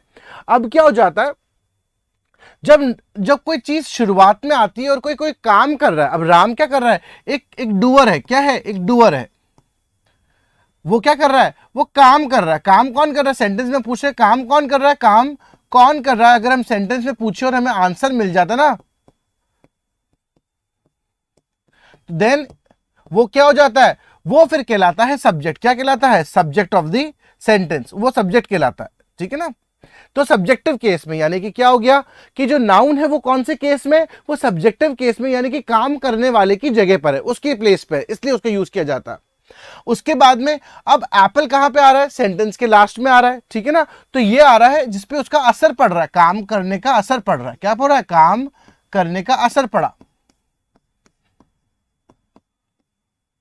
ठीक है ना। तो जो किस पे पड़ रहा है, राम खा रहा है, लेकिन क्या खा रहा है, राम खेल रहा है, क्या खेल रहा है, कहां खेल रहा है, तो कब कहां कैसे, इसका जब जवाब मिलता है सेंटेंस में, तो वो जो नाउन होगा ना वो होगा कौन सा, ऑब्जेक्टिव केस में। कौन से में होगा, वो ऑब्जेक्ट कहलाएगा, या ऑब्जेक्टिव केस कहलाता है, ठीक है ना। ये सब्जेक्टिव केस हो गया। तो ये तो बात हो गई हमारी सब्जेक्टिव केस और ऑब्जेक्टिव केस की, ठीक है ना, कि नाउन की प्लेसिंग का हो रही है, ये आपको पता लग गया। हाँ बेटा, राइट डाउन की जरूरत नहीं है, आपको पीडीएफ अवेलेबल हो जाएगी, आपने ऐप परचेज कर रखा है ना बेटा, तो you will be able to get it, आपको मिल जाएगा ये, ठीक है ना। ये चीज ध्यान रखनी है अभी आपको, अभी आप समझ लो, है ना। मंत्राम आप इसको अच्छे से समझ लो, ठीक है ना। एंड उसको बाद में आपको अगर कुछ नोट डाउन करने की इच्छा हो तो छोटा मोटा आप नोट डाउन कर सकते हो। आपको सेकंड चीज आपको पीडीएफ मिल सकती है, और थर्ड चीज ये है कि जब आप इस क्लास को नेक्स्ट डे देखोगे ना, तो आपके पास टाइम होगा, तो आप आराम से नोट डाउन करोगे, तब डिस्टर्बेंस भी नहीं रहेगा कि समझना पड़ेगा, ये करना पड़ेगा, ठीक है ना। तो आपके पास वो ऑप्शन भी है। अभी ऑप्शन क्या होता है कि आप समझो, आप लोगों को क्या कह रखा है मैंने कि इस वक्त आप समझा करो कि सर पढ़ा क्या रहे, सर ने जो पढ़ाया वो समझ में आ गया, फिर आप चाहे नोट डाउन करो नहीं करो, आपके दिमाग में बैठ जाएगा ना, तो नोट डाउन की जरूरत ही नहीं पड़ेगी। तो पहले जरूरी यहां पे नोट डाउन करना, यहां पे नोट डाउन करना, ठीक है ना। कैसे, जब हम अच्छे से क्लास को सुनेंगे। Got it. और लाइक बटन दबाओ साथ साथ में, यस लाइक बटन दबा दो, वेरी गुड, गॉट इट, ठीक है। तो ये तो हो गया। अब मैं बोलूं कि ये एप्पल जो है वो किसका है, वो राम का एप्पल है। तो मैंने क्या लगाया, राम का एप्पल, मैंने क्या बोला, राम का एप्पल, है ना, सेब। तो मैं क्या बोलूंगा, राम्स एप्पल। मैंने क्या बोला, राम्स एप्पल, ठीक है ना। तो मैंने क्या लगाया, मैंने अपोस्ट्रोफे। तो अभी नीचे अगर ये चीज लगता है ना, तो नीचे नीचे लगने पर ये बन जाता है कॉमा, नीचे लगने पर क्या बन जाता है, कॉमा, तब क्या कहलाएगा, कॉमा कहलाएगा। और यही जब वर्ड के ऊपर लगता है तो अपोस्ट्रोफे कहलाता है ना। तो ये अगर नॉर्मल नीचे लगेगा, अगर हम यहां लगाते हैं राम श्याम, तब तो ये क्या हो गया, ये हो गया कॉमा। और जब हमने यहां पे ऊपर की तरफ लगाया तो ये बन गया अपोस्ट्रोफे एस। क्या बोलेंगे, अपोस्ट्रोफे एस के साथ में, ठीक है ना। तो ये बताता है अपोस्ट्रोफे एस का मतलब होता है, क्या होता है, यहां पे इरेज करता हूं मैं इसको। अपोस्ट्रोफे एस का मतलब होता है का, है ना, राम का, राम की, या राम के, है ना। तो ये इसके लिए यूज किया जाता है अपोस्ट्रोफे के लिए। राम्स एप्पल, राम का एप्पल, है ना। राम साइकिल, राम की साइकिल, राम के भाई तो राम्स ब्रदर, ठीक है ना। तो इस तरह से हम यूज करते हैं, राम्स ब्रदर्स, गॉट इट। इसको पॉजेसिव करते हैं बेटा। आपकी पीडीएफ आपकी लाइव क्लास के साथ में दिख जाएगी, ठीक है ना, वहां पे मिल जाती है। आप लाइव क्लासेस जब देख रहे होते हो ना, अब नेक्स्ट डे जब उसको देखोगे तो आपको पीडीएफ का ऑप्शन आ जाएगा कि डाउनलोड पीडीएफ, वहां से आप पीडीएफ जो भी हम लोग पढ़ रहे होते हैं ना क्लास के अंदर, जो भी मैंने कुछ लिखा होता है वो लगभग आपको मिल जाएगा, ठीक है ना। Very good. और क्लास को लाइक करना है, क्या करना है, साथ साथ में लाइक करते रहो, गॉट इट। चलो आगे बढ़ते हैं। तो on the basis of function in a sentence noun is defined into following cases. तो एक सेंटेंस में कैसे काम कर रहा है नाउन, उसके बारे में हम जानेंगे। तो पहला होता है नॉमिनेटिव। नॉमिनेटिव का मतलब सब्जेक्टिव ही हुआ, ठीक है ना, subjective case, got it. Objective case अभी समझाया आपको मैंने, और पॉजेसिव केस। तो 3 केसेस होते हैं, बता दिया आपको 3 केसेस। सब्जेक्टिव केस की जो नाउन है वो कहां पे आ रहा है सेंटेंस में, सब्जेक्टिव के तौर पे आ, तो सब्जेक्टिव केस हो गया। एंड में आ रहा है तो ऑब्जेक्टिव केस हो गया। और अगर वो पोजेशन दिखा रहा है कि ये उसका है, ये किसी का है, तो वो हो गया पॉजेसिव केस। तो आ जाओ शुरू करते हैं, 1 2 3 4 है ना, dance on the dance floor, है ना। चलो आ जाओ। When a noun is used as a subject, जब सब्जेक्ट की तरह यूज होगा एक सेंटेंस में, तो नाउन क्या कहा जाएगा कि वो नॉमिनेटिव केस में। जैसे राम राइट्स एन ऐसे, ठीक है ना, ये ऐसे, ओहो क्या लिखा है ऐसे, तो राम राइट्स एन ऐसे, तो कौन लिख रहा है, राम लिख रहा है, तो राम यहां पे क्या हो गया, नॉमिनेटिव। यहां पे सब्जेक्ट है नाम राम, इसलिए वो नाउन क्या हो गया, नॉमिनेटिव केस में हो गया। The thief has run away, तो कौन दौड़ गया, थीफ दौड़ गया, ठीक है ना, तो ये क्या हो गए, सब्जेक्ट्स हो गए। और ये केस कौन सा हो गया, नॉमिनेटिव केस या सब्जेक्टिव केस।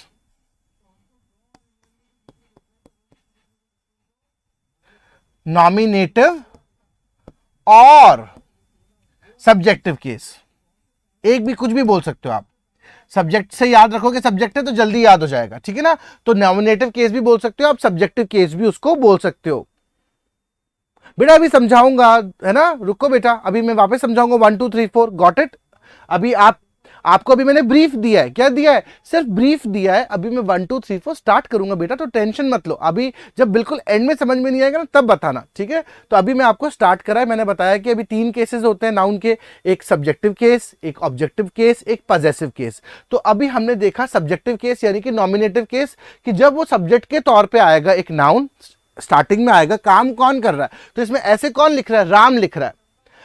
भाग कौन गया, चोर भाग गया, तो करने वाला कौन था, राम था और चोर था, ठीक है ना। तो ये हो गए, क्या हो गए, ये कहलाते हैं सब्जेक्टिव, है ना, सब्जेक्ट कहलाते हैं। इसलिए ये जब आगे आ रहे हैं तो ये हो जाएंगे नॉमिनेटिव केस या सब्जेक्टिव केस कहलाएंगे, ठीक है ना। हाँ रुको बेटा, भी समझा रहा हूं मैं। तो when a noun is used as an object, जब ऑब्जेक्ट के तौर पे यूज होगा of a verb in a sentence, it is said to be an objective case. जैसे कि he eats an apple, तो अब यहां पे he तो हो गया प्रोनाउन है, ठीक है ना, ये ध्यान रखना। और एप्पल क्या हो गया, ये नाउन है Apple, got it. Shyam कुक्स food, तो श्याम इसमें क्या हो गया, सब्जेक्ट हो गया श्याम, ये भी क्या हो गया, सब्जेक्ट हो गया। और फूड क्या है, फूड हो गया ऑब्जेक्ट, यानी कि ये भी एक नाउन है। तो अब जब नाउन ऑब्जेक्टिव केस में आएगा तो वो कहलाएगा ऑब्जेक्टिव केस कहलाएगा, है ना। ऑब्जेक्ट के तौर पे आ रहा है तो क्या कहलाएगा, ऑब्जेक्टिव केस कहलाएगा, बस। हाँ, नॉमिनेटिव बेटा जब स्टार्टिंग में आ रहा है, सब्जेक्ट के तौर पे आ रहा है, किसके तौर पे आ रहा है, सब्जेक्ट के तौर। सब्जेक्ट का मतलब होता है कि कोई काम करने वाला, सेंटेंस में कोई काम करने वाला तो होगा। जैसे आपने क्या दिया, आपने एक एग्जाम्पल दिया, तो आप एग्जाम्पल दे रहे हो। जैसे कि मैं लिखूं Dhruvi is giving an example, got it. एक एग्जाम्पल लिखता हूं मैं यहां पर, Dhruvi is giving an example, ये शॉर्ट फॉर्म ईजी, है ना। तो अब इसमें दे कौन रहा है, एग्जाम्पल कौन दे रहा है, एग्जाम्पल कौन दे रहा है, ध्रुवी दे रही है। तो ध्रुवी एक नाउन है, और नाउन कौन सा, नाउन को क्या होगा, सब्जेक्ट भी कहते हैं। क्या कहते हैं, सब्जेक्ट, गॉट इट। करने वाला, कौन करने वाला है, हाँ ठीक है ना। तो करने वाले को हम बोल रहे हैं सब्जेक्ट, ठीक है ना, वो हो गया। अब क्या हो गया, अब अगर इनकेस ध्रुवी आइसक्रीम खा रही है, क्या खा रही है, ध्रुवी खा रही है ice cream, Dhubri is eating an ice cream, है ना, ध्रुवी इज ईटिंग एन आइसक्रीम। तो अब खा रही है ध्रुवी, ये हमें पता लग गया कि खाने वाला कौन है, ध्रुवी खाने वाली है, ये हमें पता लग गया, यानी कि ये सब्जेक्ट है। अब लेकिन खा क्या रही है, वो खा रही है आइसक्रीम, तो आइसक्रीम भी क्या एक नाउन है, लेकिन सेंटेंस में क्या आ रहा है, एज अ ऑब्जेक्ट आ रहा है, ठीक है ना, एज अ क्या आ रहा है, ऑब्जेक्ट आ रहा है। तो ये हो गया ऑब्जेक्टिव केस में। नाउन किस केस में आ गया, ऑब्जेक्टिव केस में, ठीक है ना। तो ये सेंटेंस है पूरा, अगर काम करने वाला पता लग रहा है तो सब्जेक्टिव केस में, और काम का असर पड़ रहा है लास्ट में तो क्या हो गया, ऑब्जेक्टिव केस हो गया। तो ये हो जाता है सब्जेक्टिव और ऑब्जेक्टिव केस। अब आता है पजेसिव केस। पजेसिव का मतलब होता है, पजेसिव का मतलब होता है अधिकार बताना, कि इस पे मेरा पजेशन है। जैसे कि मैं बोलूं कि ये पेन किसका है, मेरा पेन है, तो मेरा पजेशन हुआ। लेकिन अब क्या होता है कि पजेसिव जो केस होता है ना, वो नाउन में भी होगा, प्रोनाउन में भी होगा, एडजेक्टिव में भी होगा, 3 में होगा। लेकिन अभी हम किसके लिए पढ़ रहे हैं, अभी हम पढ़ रहे हैं नाउन के लिए पढ़ रहे हैं। किसके लिए पढ़ रहे हैं, नाउन के लिए। तो ये किसका पेन हो गया, टीचर्स पेन। किसका पेन हुआ, ये टीचर्स पेन, है ना। तो टीचर का पेन हो गया, ठीक है ना, है ना, ये किसका पेन हुआ, टीचर्स का पेन, तो टीचर का पेन हो गया, तो इसलिए ये हो जाता है कौन सा, ये कहलाता है जब अपोस्ट्रोफी एस लगाएंगे और तो वो हो जाएगा पजेसिव केस, क्या कहलाएगा वो, पजेसिव केस कहलाएगा। अब तो समझ में आ गया। When a noun denotes a sense of relationship, जब नाउन कोई रिलेशनशिप बताए, रिश्ता बताए या पोजेशन बताए, कोई अथॉरिटी बताए, ठीक है ना, किसी और नाउन के साथ विद अनदर नाउन, तो यहां पर टीचर भी एक नाउन है, पेन भी एक नाउन है, ठीक है ना, तो अब इस पे अधिकार भी बता रहा है, रिश्ता भी बता रहा है, ठीक है ना, तो इसलिए वो हो जाता है, तो वो नाउन कहलाता है, पजेसिव केस का कहलाता है। We use apostrophe S, apostrophe at the end of the noun, तो हम क्या लगा रहे हैं, हम नाउन के एंड में अपोस्ट्रोफे एस लगा रहे हैं, अपोस्ट्रोफे ये ऊपर वाला कॉमा और एस लगाएंगे, इसको बोलते हैं अपोस्ट्रोफे एस, ठीक है ना। Eight the end of the noun denote a sense of relationship, इससे पता लगता है कि इसका रिश्ता है किसी दूसरे नाउन के साथ में, जैसे टीचर्स पेन है ना, तो टीचर का रिश्ता किसके साथ में जुड़न, जो वो किससे जुड़ा हुआ है, किसका पेन है, तो वो टीचर का पेन है, तो दोनों वर्ड आपस में जुड़ जाते हैं जब हम अपोस्ट्रोफे एस का यूसेज करते हैं। Got it. अब इसके रूल्स भी पढ़ेंगे हम लोग। Possession, this apostrophe is called apostrophe, इस साइन को क्या बोलते हैं, अपोस्ट्रोफे, क्या बोलेंगे, क्या बोलेंगे, अपोस्ट्रोफे, और बाद में एस लग जाता है इसलिए इसको अपोस्ट्रोफे एस बोला जाता है। Got it. हाँ, नहीं आता है, मैं आप इसके बारे में बताऊंगा कि पीडीएफ नहीं आ रहा है, बच्चों को नहीं मिल रहा है, हाँ बताएं बेटा। हुक्म क्या हो गया, हुक्म ऑर्डर, हुक्म तो ऑर्डर हो जाता है, हुक्म देते ना कि ऑर्डर दे रहे हो, ठीक है ना, हुक्म का मतलब ऑर्डर हो गया, राजा हुक्म देता है तो राजा ऑर्डर देता है, ठीक है ना। हाँ, तो दिस बेटा इसमें अब विहर्ष आपने जो माय लिखा है ना, वो माय हो गया पजेसिव एडजेक्टिव हो गया। Got it. आपने जो माय लंबरगिनी लिखा ना कि दिस इज माय लंबरगिनी, तो ये लंबरगिनी तो है नाउन हो गया लंबरगिनी, लेकिन माय क्या हो गया, माय एडजेक्टिव हो गया, ठीक है ना, समझ में आ गया। तो ध्रुव क्या हो गया, लिखेंगे हम विहर्ष लंबरगिनी, तो विहर्ष की लंबरगिनी, तो विहर्ष एक नाउन है, लंबरगिनी भी एक नाउन है। ओके। हाँ, विवेक्स बुगाटी, तो किसकी बुगाटी है, विवेक की बुगाटी है। एंड दिस इज माइन, हाँ ये माइन हो गया, अब पजेसिव प्रोनाउन हो गया, ठीक है ना, वेरी गुड विवान। हाँ बेटा, अभी इसमें आरव, इसमें जो माय है ना वो तो एडजेक्टिव हो गया बेटा, हम यहाँ पे बात कर रहे हैं। हाँ, जैसे लगाया सर्स पेन, सर का पेन है ना, हकूना मटाटा सर का पेन है, ठीक है ना, तो बिल्कुल सही लगाया उसने। Very good. आ जाओ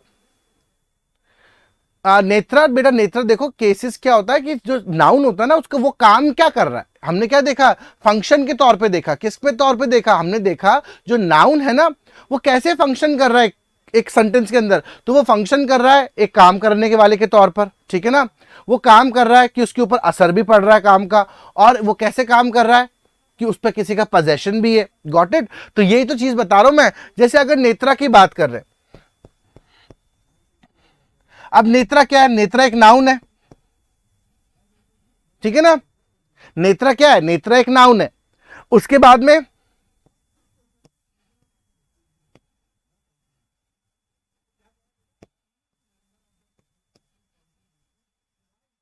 अब रूम क्या है, Netra is sleeping in room, Netra room में सो रही है, तो रूम भी क्या हो गया, रूम भी एक नाउन हो गया,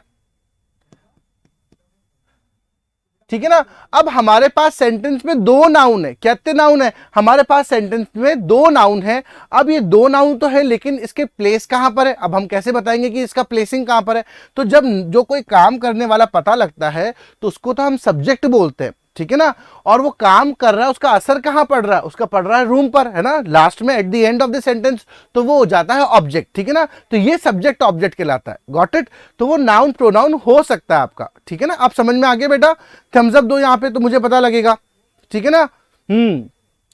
और पता लगे कि ये नेत्रा का कमरा है, तो क्या लिखेंगे हम, नेत्राज रूम,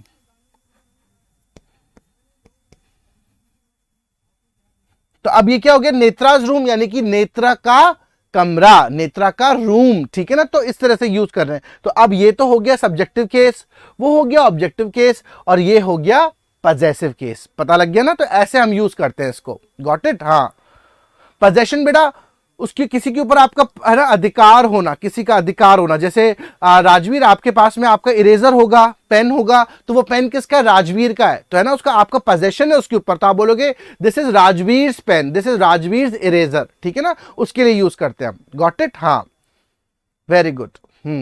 नेत्रा का आया कि नहीं आया? I am not able to सी।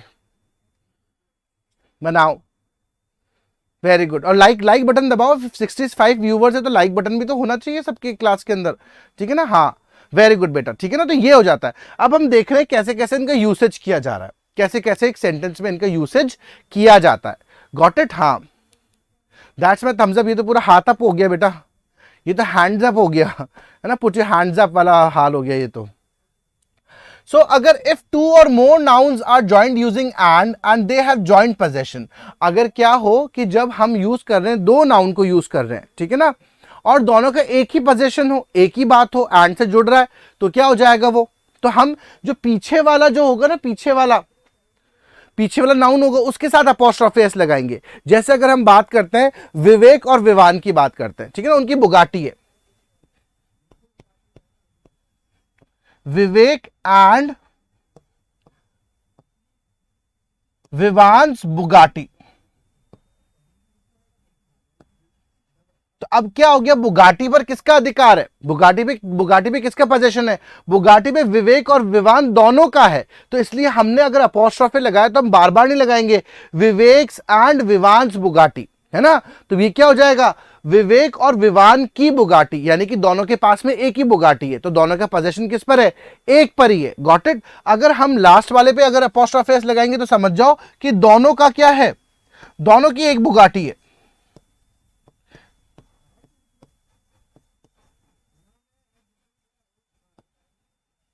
ठीक है ना? तो यानी कि दोनों के पास में क्या है? एक ही बुगाटी है। Got it? ये चीज हो जाती है, ठीक है ना? हाँ, इसके लिए यूज करेंगे, हाँ, विवान और विवेक की, दोनों की एक बुगाटी। हाँ, गुस्सा करने से कुछ नहीं होगा, विवान है तो एक ही है, ठीक है ना? अब अगर हम करते हैं, क्या करेंगे हम लोग? अगर हम कहें कि दोनों के पास अलग अलग बुगाटी है, ठीक है ना, क्या है? अब हो गई विवान के पास अलग बुगाटी है, विवान्स एंड विवेक्स बुगाटी। तो क्या हो गया? अब विवान की अलग है और विवेक की अलग है, अब दोनों की अलग अलग बुगाटी हो गई।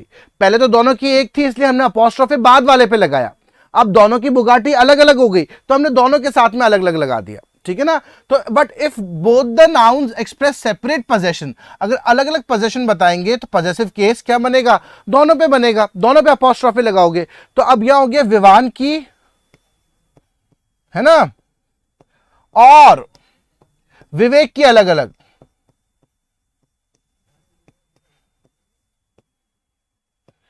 अलग अलग क्या है? अलग अलग बुगाटी है,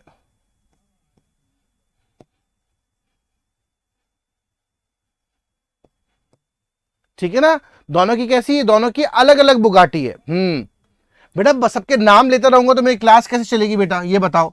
मैं क्लास में नाम लेने के लिए आया हूं कि पढ़ाने के लिए आया हूं? मैं तो एग्जाम्पल दे रहा हूं, जिसको समझ में नहीं आया उसको एग्जाम्पल दिया है मैंने।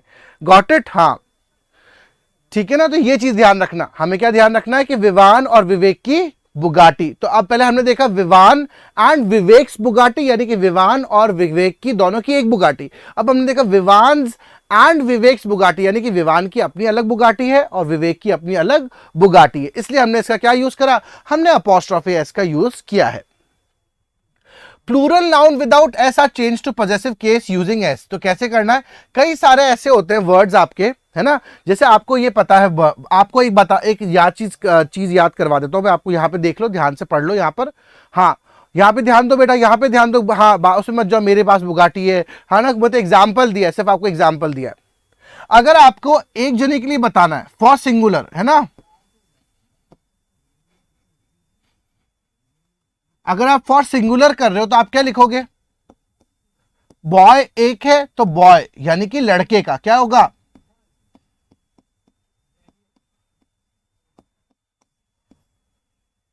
तो हम लगाएंगे बॉयज। और अगर प्लूरल के लगाएंगे, है ना, तो क्या लगाएंगे?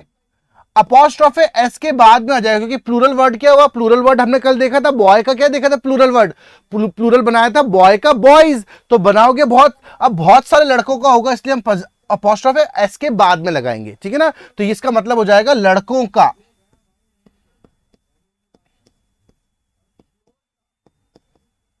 ठीक है, तो ये चीज ध्यान रखो। जैसे कि एग्जांपल बताऊं मैं, जैसे बॉयज पेन, तो ये क्या हो गया, लड़के का पेन।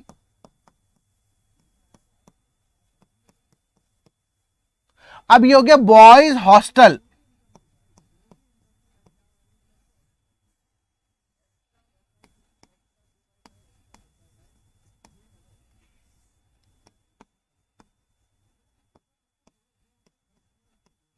बॉयज हॉस्टल यानी कि लड़कों का हॉस्टल।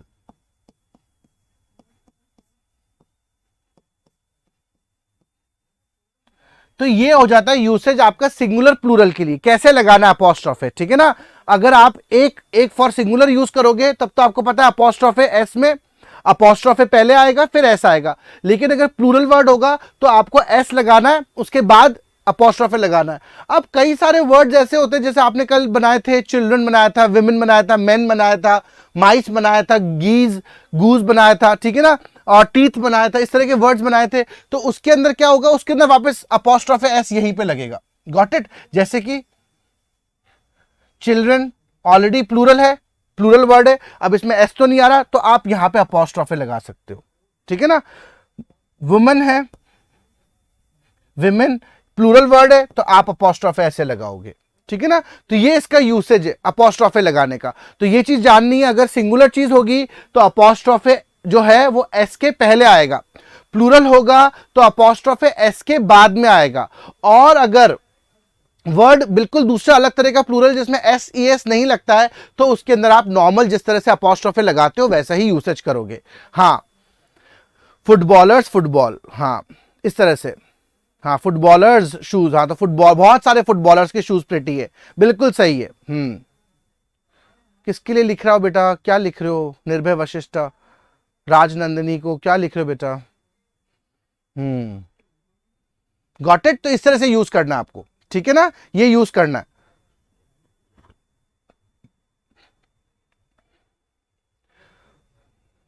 तो इनडेफिनेट प्रोनाउन, इनडेफिनेट प्रोनाउन का मतलब होता है जिसमें हम एग्जैक्ट पता नहीं हो कि कौन करने वाला है, ठीक है ना, हमें एग्जैक्ट का पता नहीं होता। जैसे कि कौन कौन से वर्ड्स होते हैं वो वाले, वो वर्ड्स कौन से होते हैं इनडेफिनेट के, एवरीबडी, एवरीवन, है ना, somebody, someone, nobody, no one, anybody, anyone। तो ये सारे वर्ड होते हैं इनडेफिनेट, जिसमें हमें पता नहीं होता कि हम किसके लिए बात कर रहे हैं। जैसे आपके घर में कोई आता है तो आप कहते हो मम्मी को, मम्मी कहती कौन आया, आप कहते हो someone is on the door, कि कोई है घर पर, है ना। आप घर के बाहर आवाज लगाते हो, इज एनीबडी देयर, कोई है घर के बाहर, है ना।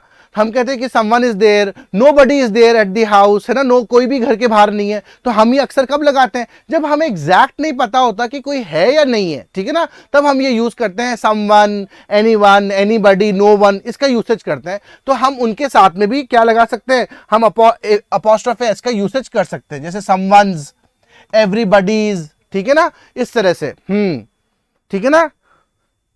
I got someone's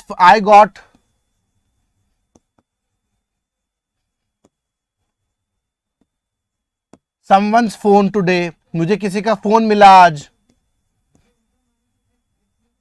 ठीक है ना। तो हम अपोस्ट्रोफे लगाते हैं इन वर्ड्स के साथ में भी यूज करते हो आप, समवन, एनीवन। हाँ हाँ बेटा, क्या एग्जांपल है, anyone can do this work, बेटा वो तो सही है, anyone can do this work, लेकिन हमको क्या लगाना है, पोजेशन लगा, हमें पोजेशन लगाना है, तो हम क्या लगाएंगे, अपोस्ट्रोफे एस लगाएंगे। अभी तो मैंने आपको समझाना था ये, ठीक है ना। हाँ, कि कोई भी ये काम कर सकता है। वेरी गुड ऋषभ, सही एग्जाम्पल आपका, बिल्कुल सही है।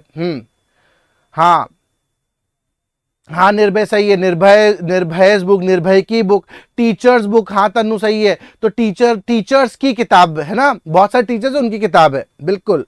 हाँ, समवन इज कॉलिंग भी है ना। तो समवन्स हमें अपोस्ट्रोफे का यूसेज करना है, ठीक है ना, अपोस्ट्रोफे का यूसेज करो। गॉट इट, ये यूसेज करना है हमें अपोस्ट्रोफे का। चलो और देखते हैं हम। But if else is given, अभी कभी कभी क्या होता है, हम एल्स भी यूज करते हैं, समवन एल्स, है ना, समवन लगाते हैं हम लोग कई बार, है ना, और लगाते हैं एल्स। गॉट इट, यूज करते हैं हम लोग एनीवन एल्स, एल्स का यूज करते हैं हम लोग अक्सर, एनीवन एल्स, है ना। हम कहते हैं कोई एनीवन एल्स, कोई और है क्या, पीछे छूट तो नहीं गया, कोई जवाब देगा, anyone else will give the answer, कोई आंसर देगा क्या, बोलते हैं हम लोग, तो एल्स का यूज करते हैं। तो अब जब अपोस्ट्रोफे लगाएंगे ना, तो हम अपोस्ट्रोफे एल्स के इधर लगाएंगे। Someone else's book, anyone else's call, ठीक है ना, तो हम ये यहाँ पे apostrophe लगाएंगे. I want no one else's advice, मुझे किसी की भी एडवाइस नहीं चाहिए. तो no one था, उसके बाद में हमने else में जोड़ा इसको. He does not like anyone else's advice, उसको किसी की भी एडवाइस पसंद नहीं आती है. Someone in the class, बेटा on the class नहीं, निर्भय बनाओगे someone in the class, है ना. Is someone in the class, क्या कोई क्लास में है, तब आप बनाओगे. There is someone's car standing near a tree, बिल्कुल बिल्कुल सही बनाया आपने बेटा. स्मिता ने बिल्कुल सही बनाया. There is someone's car standing near a tree, बिल्कुल बेस्ट है बेटा. हाँ देवांशी बेटा, देखो ध्रुवी याद रह गया. ओके ओके, हाँ देवांशी, सॉरी मेरे को ना ध्रुवी याद रह गया था नाम आपका. सम यूजिंग माई आइडिया एल्स, नहीं बेटा नहीं विहर्ष, समवन एल्स के साथ लगाओगे, एनीवन एल्स के साथ यूज करोगे एल्स, ठीक है ना. एवरीवन एल्स, है ना, उस तरह से यूज करोगे. मधु साइकिल, हाँ मधु की cycle. Someone else's is coming, कोई आ रहा है. Anyone can do this work, हाँ बेटा हो गया, anyone can do this work. I am not burning out my supra, anybody else is burning out it. Okay, पता नहीं क्या लिखा है. समवन एल्स बॉल, हाँ किसी की भी, किसी की, समवन्स बॉल, किसी की किताब. ओके सुमेधा, बाय बेटा. एवरीवन्स बाइक इज प्रिटी, हाँ. Someone using my ID, okay, कोई ना कोई करता ही रहता है. Someone is talking in the class, हाँ तो यहाँ मैं, हाँ everyone is talking in the class. Kavya Kumud, आपको लेना चाहिए एवरीवन, है ना. So everyone else can do this work, है ना, else's, तो हम ये यूज करेंगे, ठीक है ना. हाँ बिल्कुल ऐसे, वेरी गुड, ऐसे यूज करना चाहिए आप लोगों को, ठीक है. रेसिप्रोकल प्रोनाउन, रेसिप्रोकल प्रोनाउन क्या होते हैं? रेसिप्रोकल प्रोनाउंस होते हैं ईच अदर, वन अनदर. क्या होते हैं? ईच अदर, एक दूसरे के लिए, है ना. वन अनदर, एक दूसरे के लिए.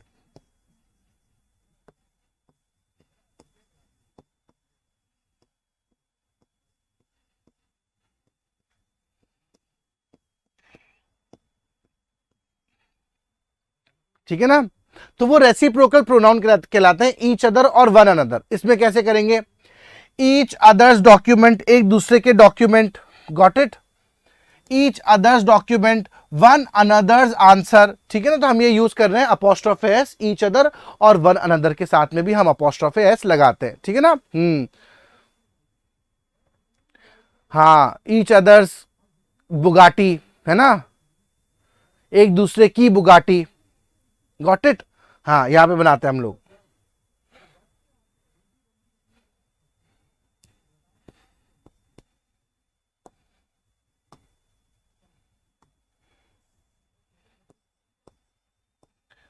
विवान एंड विवेक शेयर, है ना, ईच अदर्स बुगाटी.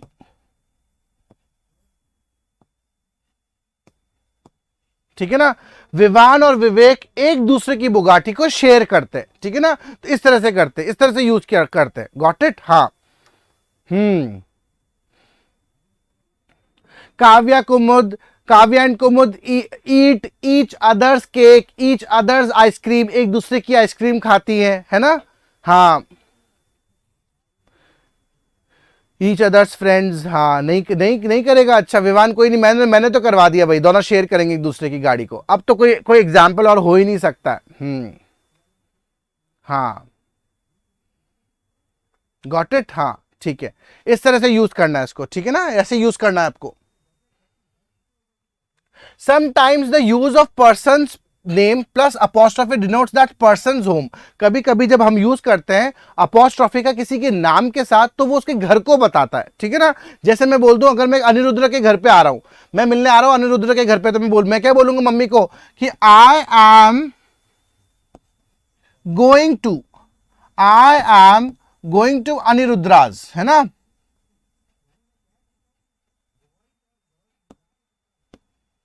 तो मैं कहां जा रहा हूं? मैं अनिरुद्र के घर में मिलने के लिए जा रहा हूं, ठीक है ना. हाँ क्या समझ में नहीं आया बेटा? क्या समझ में नहीं आया बेटा? ईच अदर और वन अनदर जो वर्ड होते हैं ना, वो एक दूसरे के लिए बताते हैं, और हम जब one another each other word use करते हैं, हम अपोस्ट्रोफे का यूसेज कर रहे हैं. बस इतना ही याद रखो. आपके लिए इतना जरूरी है बेटा। प्रोनाउन आएंगे ना तब मैं आपको समझाऊंगा। प्रोनाउन सारे के सारे रेसिप्रोकल, रेसिप्रोकल का मतलब होता है एक दूसरे को बताना, तो एक दूसरे के लिए बता रहे ईच अदर, वन अनदर, तो वो रेसिप्रोकल। अभी नाउन चल रहा है, अभी प्रोनाउन उसके बाद में शुरू है, देन आई विल एक्सप्लेन आराम से, ठीक है ना। अभी इसको सिर्फ रूल को समझ लो।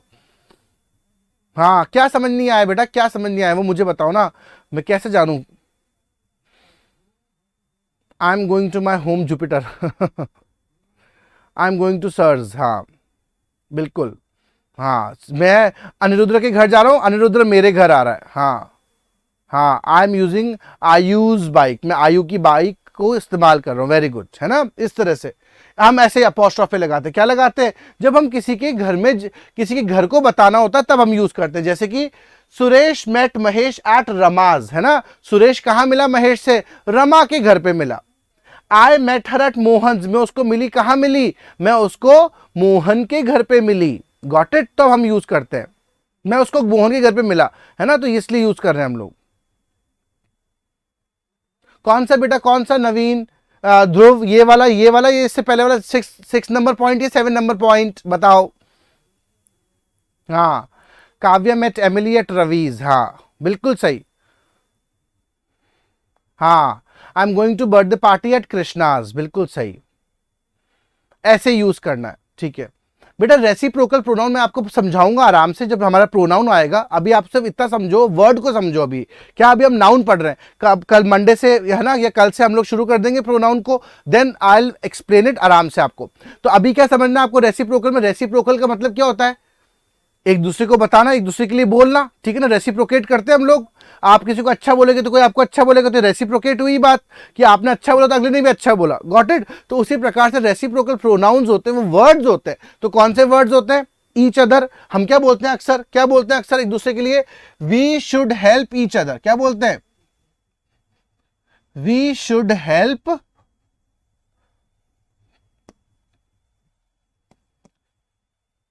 Each other. तो अब ये ईच अदर वर्ड क्या हो गया? ये ईच अदर वर्ड ही हो गया रेसिप्रोकल प्रोनाउन। इसको रेसिप्रोकल प्रोनाउन कहेंगे, ठीक है ना। हाँ, ये ध्यान रखो। Got it? अब पता लग गया ना। तो रेसिप्रोकल अभी अब और भी आएगा, then I will explain in pronoun section also. तो अभी प्रोनाउन अभी शुरू होगा नाउन के बाद में, नाउन के बाद प्रोनाउन ही आता है, so don't take tension. Tomorrow कहां से? आज तो हमारा क्या है? टुमारो, आज तो फ्राइडे है ना। हाँ, आज तो फ्राइडे है। हाँ, कल तो सैटरडे, कल तो क्लास है। छुट्टी, बस छुट्टी मारनी है। काहे की छुट्टी निर्भय? अभी तो कल तो है ही नहीं, परसों है, ठीक है ना। याद कर ले बेटा, कल स्कूल भी जाना है, कल क्लास में भी आना है, ठीक है ना। यू हैव सैटरडे, यस, हाँ गॉट इट। ये चीजें ध्यान रखनी है। अभी मैं आपको बताता हूं। और लिविंग बींग्स के साथ तो लगाते ही हो आप, विद लिविंग बींग्स। गोपाल्स मोबाइल, तो किसका मोबाइल? गोपाल का मोबाइल। मैन्स बैग, किसका बैग? मैन का बैग, आदमी का बैग। चिल्ड्रंस टॉय, किसके खिलौने? बच्चों के खिलौने, ठीक है ना। विमेन्स हॉस्टल, औरतों का हॉस्टल। Got it? हाँ। तो बेटा कल किस बात का हॉलीडे? कल क्यों है? कल तो सैटरडे, सैटरडे को तो होता ही है।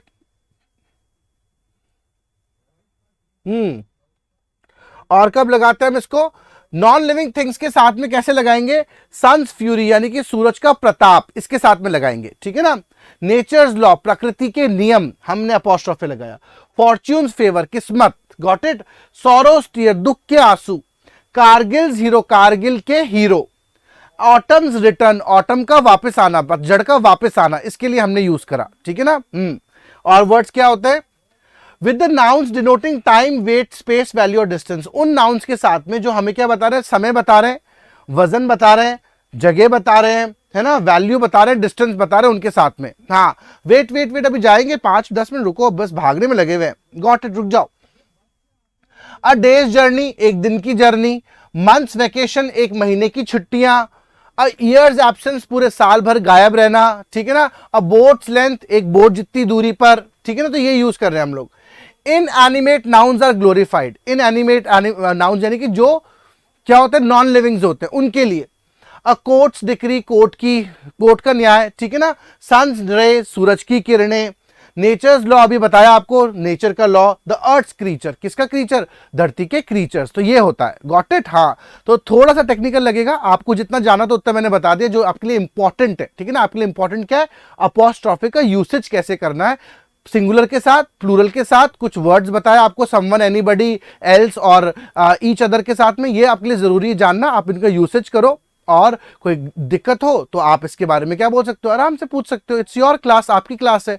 चलो मिलेंगे हम टुमारो शिवरात्रि, बेटा शिवरात्रि अभी आती का है, हाँ शिवरात्रि को टाइम है बेटा, अभी शिवरात्रि में टाइम है, गॉट इट। हाँ इतनी जल्दी कहाँ आएगी, वो तो फेब में आती है बेटा, फेब मार्च में आती है शिवरात्रि, है ना, अभी टाइम है।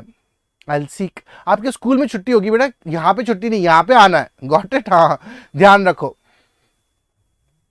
ठीक है ना। तो अब हम मिलेंगे, कल से शुरुआत करते हैं, क्या शुरुआत करेंगे हमारे प्रोनाउंस की शुरुआत करते हैं और पढ़ते हैं उसको अच्छे से, और कोई बहुत सा डाउट्स होंगे बिल्कुल उसको दूर करेंगे। तो नाउन हमने पढ़ लिया, नाउन में क्या क्या जरूरी चीजें पढ़ ली हम लोगों ने, नाउन के लिए हम लोगों ने पढ़ लिया क्या, हमने जाना नाउन को काउंटेबल के तौर पर, अनकाउंटेबल के तौर पर, किसके तौर पर, नंबर्स के तौर पर, सिंगुलर प्लूरल, जेंडर्स के तौर पर और केसेस के तौर पर, ठीक है ना। तो ये सबको पढ़ना है आपको, रिवीजन करना है, पढ़ना है, और बहुत सारी प्रैक्टिस भी करवा दी मैंने आपको, ठीक है ना। तो उसको अच्छे से करनी है, और भी सोर्सेज होंगे आपके पास पढ़ने के लिए, उन सोर्सेज को पढ़ो, जानो और अपनी जीत की तैयारी को अच्छे से करो, ठीक है ना। Yes, very good, that's great, yes. हाँ, बाय बाय बाय बाय, हस्ता ला विस्ता, take care, bye bye, sayonara.